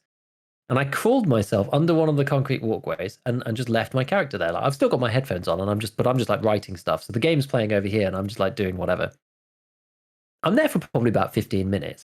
Must be. I mean, I wasn't really paying attention. It must have been about 15 minutes. And I heard someone run up. I was just like, tick, tick, tick, tick, tick, tick, tick. And then the zip of like a car kit or something. I was like, okay, thought nothing more of it. Someone must be. 3 seconds later, freaking M67 grenade comes over underhanded over the wall and kills me under the concrete like barricade. I was like, what? Are you freaking kidding me, dude? Like I couldn't have made a sound because I'm not actually in focus in the game. I was like, that is the most blatant, like I don't know, maybe there was something funny going on. Yeah, it was a player. Oh, yeah, I thought maybe it was a rogue. no, it was a level 52 EOD Okay. account playing his player scav. I was like, okay, dude. Like, maybe my character somehow made a sound or was like rustling or something. I don't know, but like, really, like, it was very very blatant. And that reminds me again. I was like trying to do this quest before on my last stream, and the reason why I didn't make it because I was running through the hills, got to Villa 2, saw someone running, and it was just like, bam, I'm dead. And I was like, oh, that's like, come on, that's like super sus, right? Get to the end screen. It's freaking night. I was like, God damn it! Like the rogues are just indistinguishable from cheaters. It's like, dude, I heard I haven't played Lighthouse.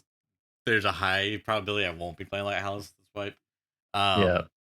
But I've heard shooting. If you try to shoot the rogues from a really long distance, they will retaliate and shoot you back from a really long distance. That's what I've heard. Okay, And I'll have to it's try like, it. dude, it's like that's really scary. But anyways, Yeah. Crazy stuff. Anyway, I just like you reminded me, and I needed to share it to Vend because I was just like, oh my god, like literally just like lying there trying to complete a quest, wearing my freaking like Ulay rig because I just bought one for whatever. It's like, man, really? Like, what was the point of that? You know, to be so blatant as well. I was, God. So Lighthouse has not been very friendly, to be honest. But trying to avoid it. Fortunately, there's not that many quests there. There's some, but it's not that many. And we'll see. Maybe we'll get better as the wipe goes on. Oh man, goodness me. Anyway, have you played much more Streets? Yeah, so I played a lot of Streets. So basically, I've stopped playing as of last Friday. I think like after, or maybe it was last Saturday. Because I had all right, story time. I had a weekly that was get 35 headshots on PMCs on the map Streets, and I didn't re-roll because I had a green card as one of the rewards. I was like, oh, that's actually pretty cool. And I want to play Streets, so I was like, yeah. But like, I kind of put it off because I was still doing the shoreline questing thing, and eventually I realized I hate doing shoreline questing. It's just like when you describe that lighthouse experience at the start where you're going to plant the thing by the lighthouse and people are sitting there waiting there because they got the quest. I kind of like that interaction where like, you know, your quest is ten, you know, contingent on other people going there, and like ideally they're going there to do something, you know what I mean? Like it sucks when you have capturing outposts, you know, 200 days into the wipe when no one is going to the pier to plant stuff, you know. It's just like that really sucks. But anyways, I kind of like that interaction. I wish there was a bit more of that. But anywho, jumping back, I hate shoreline because it's literally like I gotta kill scavs. Let me run to the sniper rock. Damn it, the other guy beat me. He killed the scavs. Let me run to the other thing. Damn it, that guy beat me. Like, where's the scavs at? You know, I just want to kill scavs. I don't have Punisher Part 4 or whatever it is to kill PMCs. So, like, I don't really want to fight PMCs. It just, like, sucks. That's so annoying. I can't stack quests. And I'm just sitting there, you know, you just, like, you have to run. You spend, like, the majority of time just moving from point to point, and there's nothing going on. It's just, like, I hate it. And then the audio and the resort, it's just like it's a complete shit show. I'm sorry, it's just like it's not. And I've done this a million times over, so it's just like it gets really stale. Anywho, so I was like, you know what? Let me just. I'm not having fun. Let me play Streets because like that's where I've been actually having some fun there. So I've been going Streets, and I was having a pretty good time, but because I was like brute forcing my way through this quest, and I got such a late start on it. Like I literally had like maybe 1 or 2 kills with like 2 or 3 days left, and I got to like I don't know 60%, but like that last hour 4 hour stretch was just like me dying over and over and over and over, and it was just Yeah. really frustrating, and I was not having a good time. Like you got the rubber banding on the map, the poor performance, the usual Tarkov problems, the audio. You know what I mean? It's like one time, man, it was so weird. I spawned. There's like a truck next to like it's near the theater area, but there's like a truck you spawn by, and it's like behind you is like a dead end. Like you can't go there, and to your left is like a little a cafe that's like got wooden floor, and to your right is the card extract. But you're Mhm. kind of like facing the theater, and I knew from playing enough streets that like okay, there's spawns. Like there's a spawn over here on the building where they're like inside of a store, and the only way out is to shoot the glass and go out that way. So I was like, I'll just sit here and wait. Well, it took the guy forever to like do something. He like broke the glass of his melee and then didn't leave. But I'm sitting there Mm. waiting for him. I was like, this is an easy headshot kill. I just got to be patient. And then guess what happens? Is the guy on my left starts running up to me, and I'm like, oh, this is annoying. And then guess what also happens is a scav sees me from 200 meters away near the theater where the window glass eye instantly prones, instantly shoots me twice, instantly blacks both my arms. So now the guy to my left knows I'm there with both my blacked arms. I'm instantly triggered because I've Oh, been God. sitting here waiting for like 2 to 4 minutes off the spawn just to kill this one guy in the head. So I was like, screw it. I'm just gonna use a CMS kit. I don't care. Like I wanna if I'm gonna fight this guy, I need to have my arms. And so I get one heal off, and then I start the other one. Then he finally pushes me, he flashes me and kills me. But I'm just like I'm beyond tilted at this point, just because it was just so annoying. So I yeah, that was kind of like my breaking point is I just kind of realized like, man, the putting up with all these like it don't get me wrong, Streets is really fun and it's fun, but like I need a lot of these fixes to come in and changes to be made and adjustments for me to come back. And also with the caveat that I'm not gonna brute force my way through anything. I'm just gonna play to have fun and not, you know, force Yeah. myself through pain. It's just not it just only makes things worse. Did you actually finish the quest? I didn't. I got like 60% Oh, there. man, that's brutal. I know. Dude, I had some amazing raids though. I got like 7 PMC kills and 6 of those Oh, were headshots. that's insane. Yeah, it was really and I started it was such a good raid. I started with an STM, killed the guy off the rip, off the spawn. Of course you do, because that's how you do it, right? Mhm. He had an M4.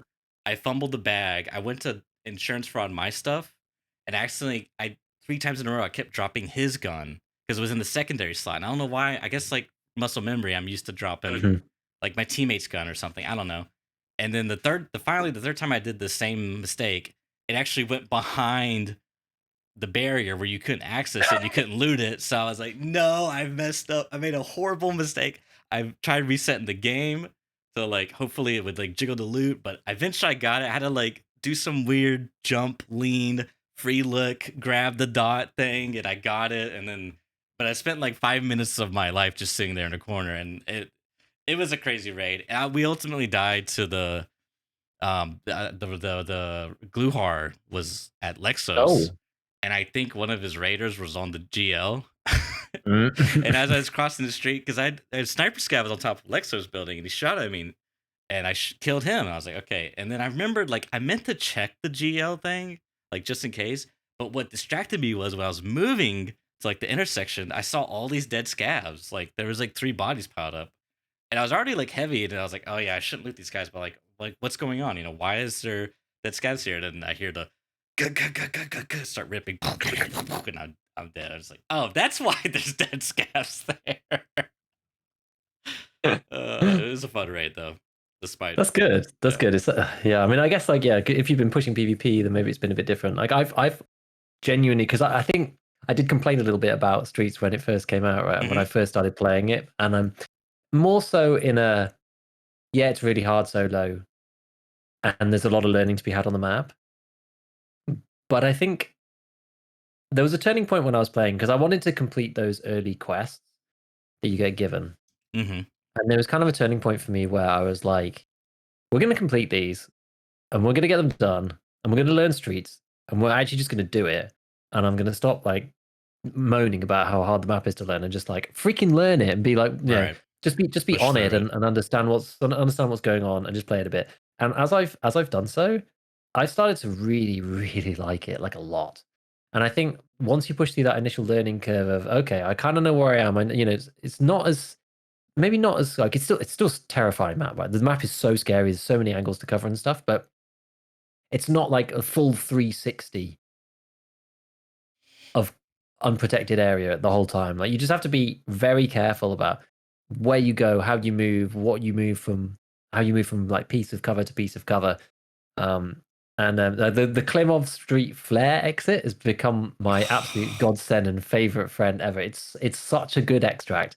Dude, So often you just end up kind of near there. It's what's so the good. secret? Because I've done it. Like I did the quest, but then like recently I tried doing it, and I don't Yeah. know where you're supposed to aim or where you have to be to shoot it. And there's like, Have you got it wrong or? yeah, I got it. Like I've done the quest, but then like Hmm. I killed someone. I got a flare, so I went there, and I shot it towards the burning building because I feel like that's what I did before. What I've seen in videos, and it didn't. And I waited like 30 seconds, and then yeah, I died. I mean, I guess I should have looked for the little notification, but like I never like, you know what I mean? I just like I it don't think it doesn't. even tells you if it works. Yeah, That's yeah. the I know thing what you is like mean. it feels very loosey goosey. Like I need like a verification. I'm not gonna get sniped. Like I even ran out a little bit and ran back in to make sure. I was like, okay, I think I'm good. And then I run out and then I get sniped. I'm like, Yeah, no, it's a bit weird. I mean, the area tells you. So the area tells you for anybody who hasn't done it as well. I'll just go through it in like painstaking detail. The area, which is the signal area, which is a very, because I actually had a complete misunderstanding about it until I looked at one of the maps. The area is very small, and it's the little bit of road just behind Sparger, not Sparger, sorry, the Pinewood Hotel. And there's like the park, and it's literally just like the end of the park before you get to the street. It's literally that section. And when you get in the area, it says signal area in the bottom right, regardless of whether you have a flare or not. So that hmm. tells you that you stood in the right place. So if you kind of go somewhere near the center and then you shoot the flare up, but I think the way, and I remember this from talking to people about the red flares previously. If you point it most of the way up, but This is not completely, this is my other issue. Yeah, go on. and then you let it go, then it does go vertically. Like if you look Yeah. vertically, I think it doesn't go completely straight up. It goes off at an angle or something weird. I can't tell how he's holding it. It's just like So you have to, the animation's yes. different than what he's holding it. It's so annoying. Well, because he goes and then he goes like this, boof. Yes. So you have to kind of guesstimate the angle because the angle's going to be, it's going to be like if you held it out like this or whatever. So Right. you have to just like look up like a bit, but not all the way. Probably about 45 degrees. I don't know. That'll probably do. 45 degrees will do. And then you go douche, and then it goes up. So there's a minimum height that it needs to get to. Because I remember reading this on Logical's post. So there's a Kidding minimum me. height that it needs to get to. So it has to be as vertical as you can be. So every time I've done it like that, I've just gone, okay, about 45, pop up with the flare. And then I look up, and as soon as the flare goes, you're basically good to go. You literally just run straight away. And that's worked for me every single time. I've not been shot at Klimov, and I've exited out of there probably 60% of my, probably more than that, probably like 75% of my streets raids. Yeah, I think I couldn't buy any more flares from Jaeger. Let's put I it that way. I think my angle was wrong. Maybe. I think I was in the right spot, but my angle was wrong. I don't know, man. That extract. Yeah. God, have you seen the But clip of I love Jesse? the idea of it. Oh, dude, I have seen the clip of Jesse. It's the clip of Jesse. If anybody hasn't seen it, I don't know how you'd find it. It's probably just on his Twitter. It's the funniest clip of this wipe that I've seen so far. It's him trying to extract out of Klimov, doing everything perfectly right, and then getting completely cucked by the rubber banding. It's so good. I can't describe it without ruining it. It's Oh, so I'm gonna die. It's so funny.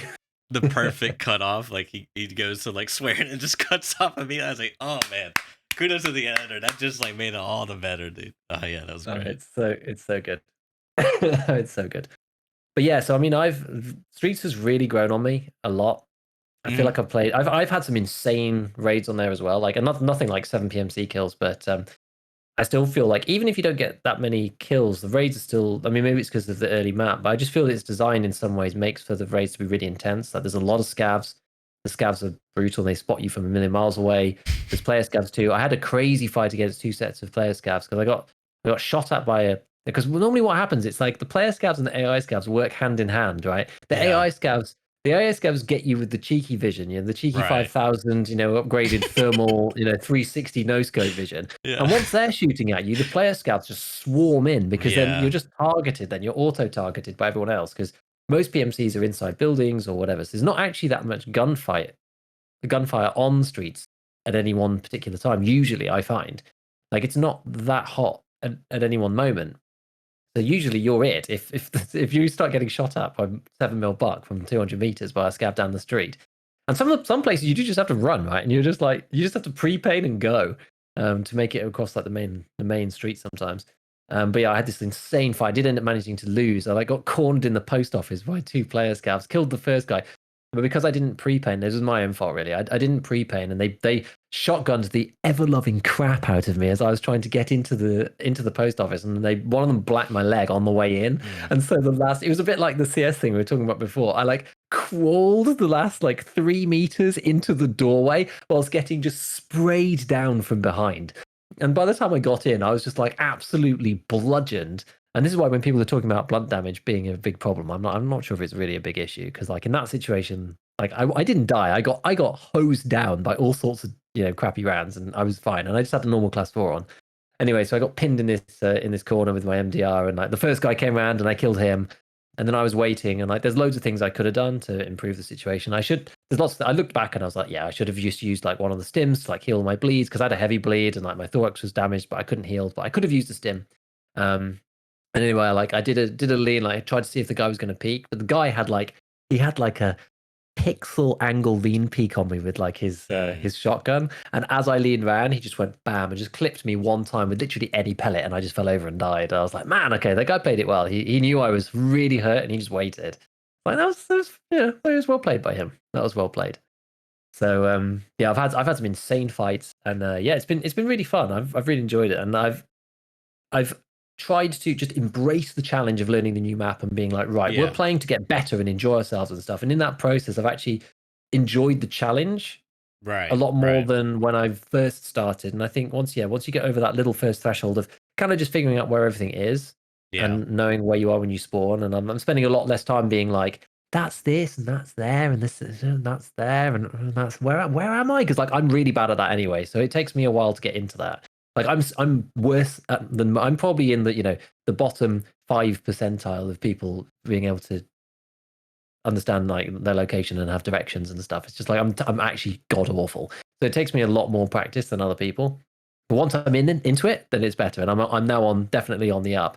There are some spawn issues. Like I've been in that building in the clothes shop. I posted a picture or a video on Twitter. I got pushed in that building within I think it was 13 seconds after raid start. When I was in that clothing shop and Ridiculous. had a fight with some guy, and I was like, "What the hell is this?" Because I was still figuring out where I was, and I just hear, I was like, "Oh my god!" Just start like MDRing through the wood paneling and stuff. But it's been super intense. I've actually really enjoyed it, so I'm looking forward to more optimizations. And yeah, good stuff. Yeah. Good I stuff. kind of hope they lower the spawn count.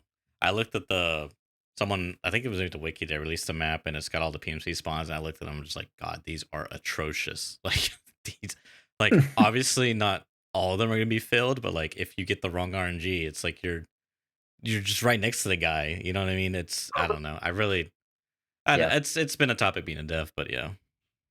So I'm excited. I might check out the patch and see, or at least watch some people and see how Streets is, because I do kind of miss playing Tarkov every now and then. But yeah. One kind of how it feels now.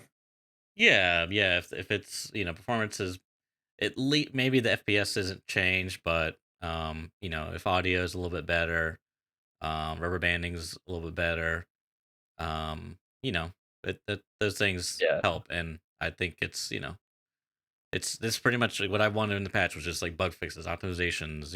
That's it. So for now, anyways. So I hope it only gets better from here. Mhm. Were there any other super special topics you wanted to discuss? Um, yes. So I have been dabbling in the dark arts, Giga. I have Dun, gone dun, to the dun. dark side, dude. Um, so I'm gonna talk about Tarkov SP. But I'm not gonna talk about how to get Tarkov SP. Okay. So Tarkov SP. What is Tarkov SP? Tarkov single player. It has been described as the most controversial mod in gaming ever.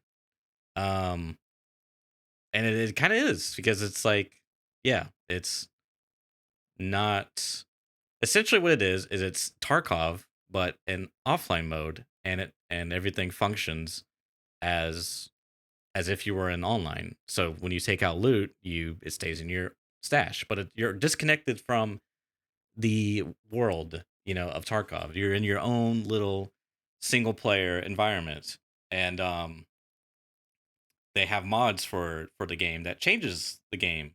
Maybe things as like more scav spawns, or you start the game with max traders and max skills. They got all these little things in here, but I'm always, when it comes to like mods in general, I'm always interested in these complete gameplay overhauls. These like taking an existing game, and I mean that's essentially what Counter Strike was taking Half Life Deathmatch from the OG Half Life and turning it into a completely new game, Counter Strike, and but it was based off the engine. It was just a mod. I love stuff like this, and it's like breathes new life in the old games. Not that Tarkov is an old game, but anywho, I don't remember why I just like wanted to do it, but I just got into it, and then I started looking at all the mods and stuff, and they got some like cool new stuff, but man, dude, these guys are like, they're freaking genius, man. Like I need to pull up some of these things they have. So guess they have a fix for scavs where they won't shoot you through bushes. Right. And it's what they describe it as is, what they did is the bushes all have meshes, which I don't know, video game designer, editor, map builder terminology. I don't know. It's a mesh. Okay, it's just like a property, and they take that and they assign a ray to cast a ray from that property, and as long as you're in that radius of that ray, scavs cannot see you. You're invisible. So now you can effectively be a bush Wookiee in awful in Tarkov SP. You will get shot by scavs. I was like, dude, that's a genius fix, for like because it's really annoying when you're in a bush and the scav wanasukas you from wherever. Um, they have there's one where it's called adrenaline system. When you get shot at or an explosion goes off within your radius, you'll receive 30 seconds of painkiller effect. I'm like, dude, that's so cool. Mm. That's like a feature that they just like import into the game. So there's tons of like, there's a graphics overhaul, which is like, oh my god, Giga, it's looks so amazing. Like it's not like anything crazy, but like you can increase the bloom. So if you want to get like a little like Right. more, nice, I don't know, that type of look. But the really cool stuff is they improve HBAO, which is the like lighting slash shadowing, like, and it has to do with occlusion, like lighting occlusion, but it makes things look more like shadows a little bit darker. It's kind of, it changes the lines. Kind of hard to explain with my knowledge level, but Yeah, but it looks good. it looks good. But then the other thing is like, there's a change where it's called I'd have to pull it up. I forget what it's called, but it's like stats, linear lighting or something, and it I can't even explain, but like it changes how the lighting works and looks, and like it's almost as if like if there's like a blue, okay, so like on interchange there's that blue star room on like the first floor. Interchange is probably bad map because you're like, what the heck is he talking about? You know, it's near Emercom, the medical area. Do you know what I'm talking about? Yeah, maybe. With anyways, I call it blue star because there's like blue stars hanging from the ceiling. Um, and it like changes that room to where like the blue light is like refracting off the areas. It's almost like I don't even know what's going on, but like everything's got like a blue hue more than normal. Like your characters like got like a shade of blue when you walk into it. Like it's so freaking cool. Part of that change, that graphics overhaul, is they have this feature where when you aim down the sights, your gun, your peripheral gets blurred, and like the housing of your gun's blurred, but the sights as if you're focusing in. And then there's another feature you can add on top of that, right? You can make your gun blur like when it's like off to the side, which is Tarkov already kind of has that of Z blur, so it's kind of like a but it's depth of field. But on top of that, you can set it up to where when you're scoped in, wherever you're focused at within the scope, the object, the person, the subject is in focus, and then what's behind them is all blurred within the scope. So you have and it changes based off where you're aiming. So you could like shift from one target to another, and it's like it changes the depth of field. Like it's such a. I was just like, wow, this is like. I don't know if I would like this feature, but like cinematically, like this looks so I good, think that's man. the thing, isn't it? It's just like cinematically, it's just like, oh man, this looks amazing. It's just like if you actually took, like, they suddenly said, we're releasing all these cinematic features to Escape from Tarkov. Me Right. and you would both just be like, right, turn off, off, off, off. Well, As see, soon as we got into the game. this is the thing. Assuming you can turn it off, because a lot of times in Tarkov, like you can't turn things off. Like they have one for like head bobbing. You can actually slide it to 0. You can actually turn it off. Like it's just like there's so many cool things. It's only gonna scrap the surface of it. There's new content, quote unquote. But the one I really want to talk about is um the realism mod. This thing is like a complete overhaul gig. I wish I could read off the entire feature list because it is unreal, and I'm probably gonna attempt to do that.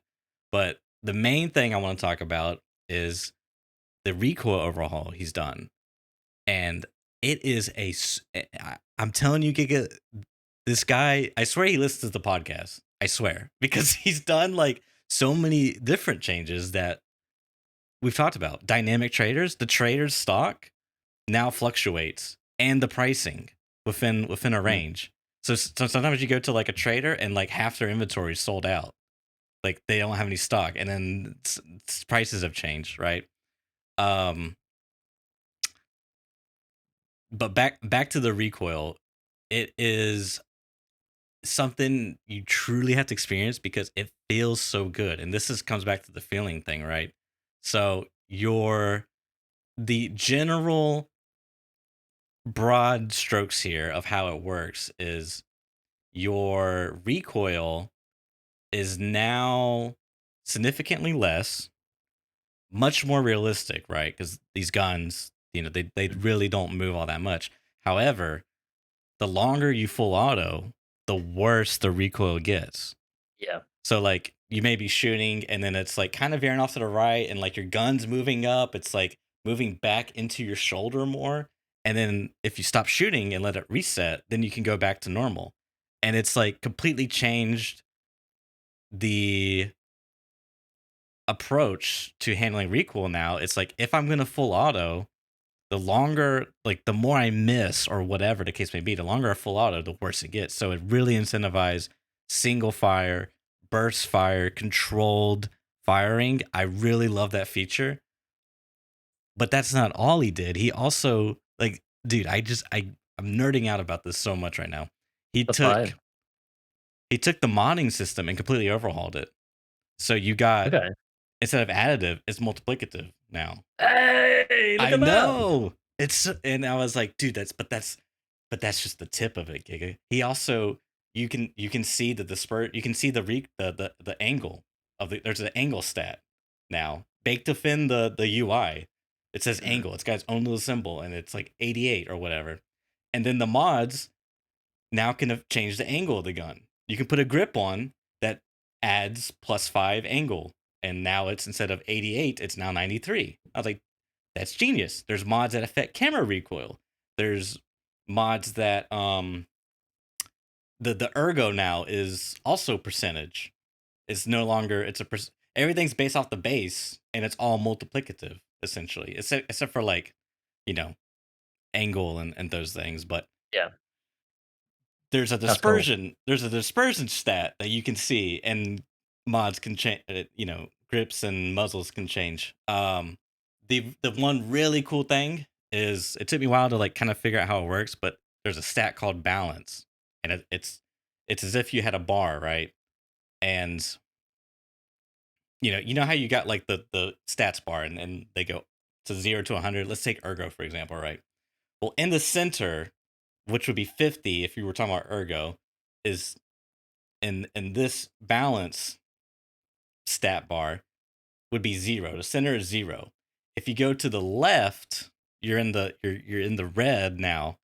That would be a negative number. And if you go to the right, you're in the positive, it would be blue.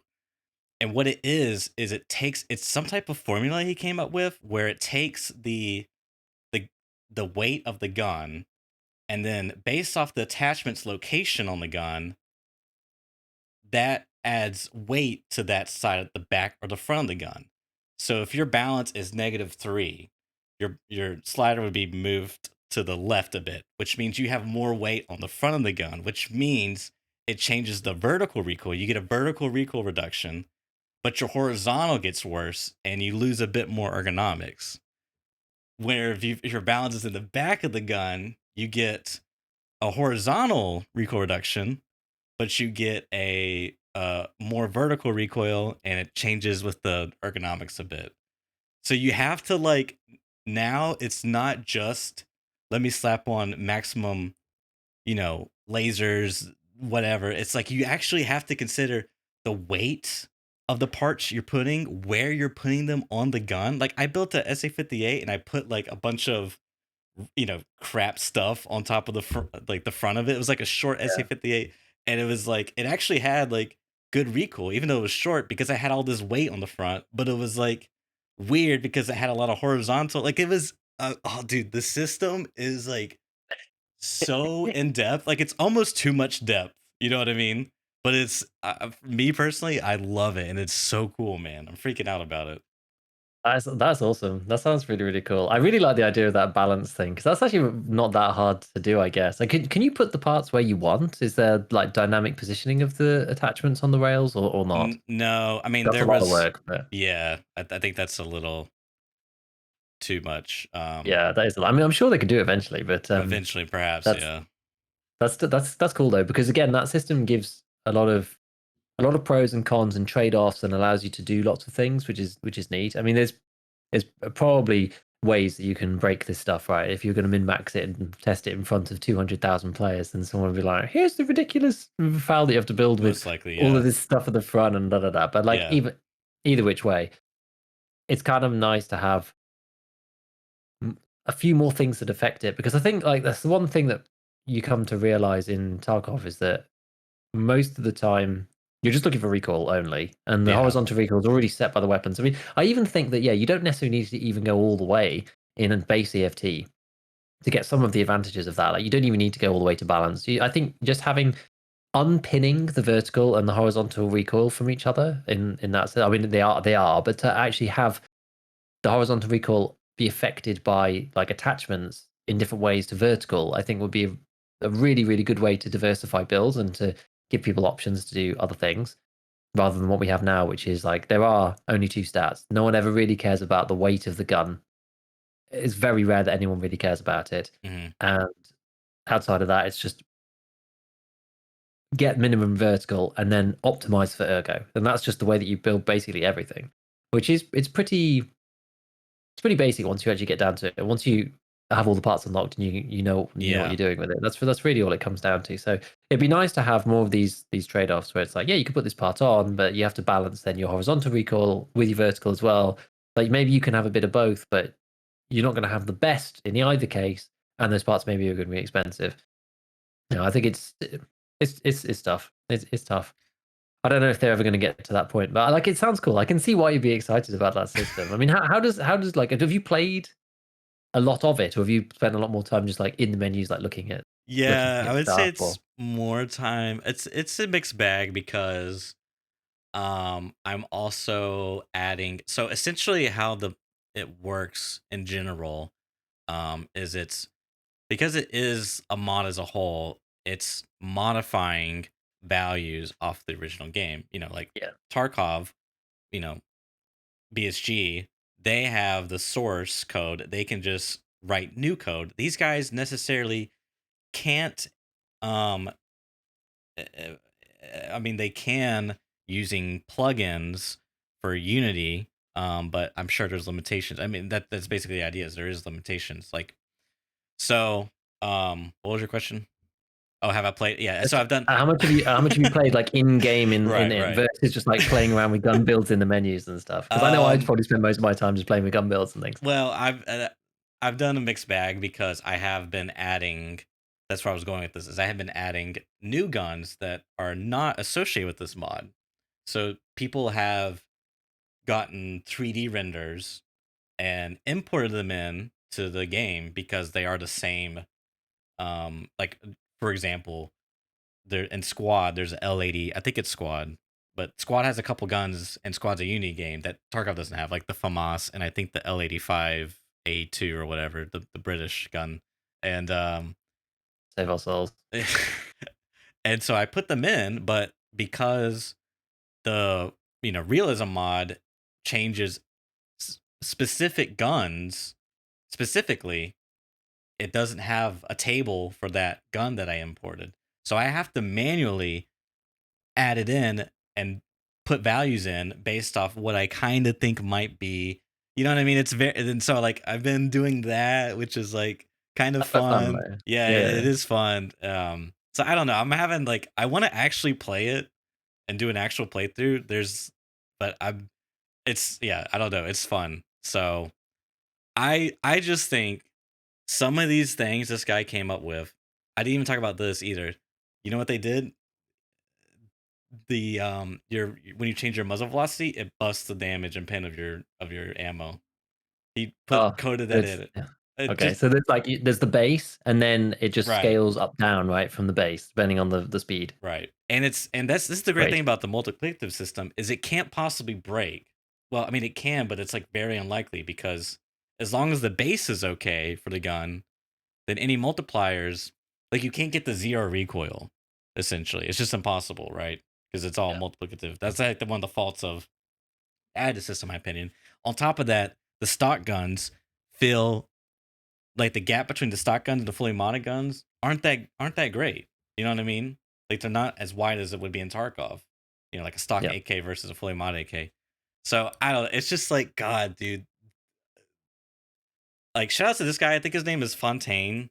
I might message him and just see if he'd be interested in like chatting with him, and then maybe see if he'd be interested in talking with us because I like his pure, like I'm kind of curious how he did some of these things because he had to literally come up with some type of formula to do this balance thing, and like it has to reference where the parts are being placed on the gun. You know what I mean? Like it's just like wow, that's like super genius, and I think that's such a cool idea. He's got tons and tons of cool ideas, and I'm just like man, I really wish BSG, you know, maybe they do see this stuff and but just like what I want to do now, I want to make a recoil video and I want to talk about some of the faults of the recoil, but I want to also showcase this because it's like it's basically what I've talked about. Maybe maybe not. I think I've talked about full autoing where it makes your weapon chance go up. But I think his recoil system is what Tarkov should need because there's enough RNG where it still kind of like fits within that RNG vibe of Tarkov. But like instead of basically how Tarkov works now, your first couple shots are just like, yeah, forget about it. You know what I mean? Just like you're not hitting anything. But then your follow up shots, you get that auto control stat, right? Whereas this is like the exact opposite. Is like you get punished for missing your first shots, which is like, to me, that's more Tarkov. I'm sitting tactically in a bush, waiting to kill you, type of thing. You know what I mean? And I'm getting a drop on you. I feel like that's a little bit more fit to the game, in my opinion. But Yeah, it's also a bit more of kind of, if you shoot, they shoot, you shoot, they shoot. Like it kind of gets more, the time to kill actually gets like higher if you start missing, and kind of maybe draws fights out a bit longer, rather than now it's just like everyone just holds mouse one, and then by the time that the auto controls kicked in, somebody's gonna die because everyone's got a laser beam now. It's interesting you say that. Actually, I'm pretty sure I've seen Fontaine around. I think I've seen them in the Tarkov Ballistics Discord before. I'm pretty oh, sure I know. really? I'm pretty sure Okay, I've seen them around before previously. I've recognized their interesting. username. Okay, I see what's going on Yeah, here. yeah, yeah. He's a true Tarkov connoisseur. You know what? Absolutely. Now that you say that, the name does kind of ring a bell. Interesting. It's very interesting, indeed.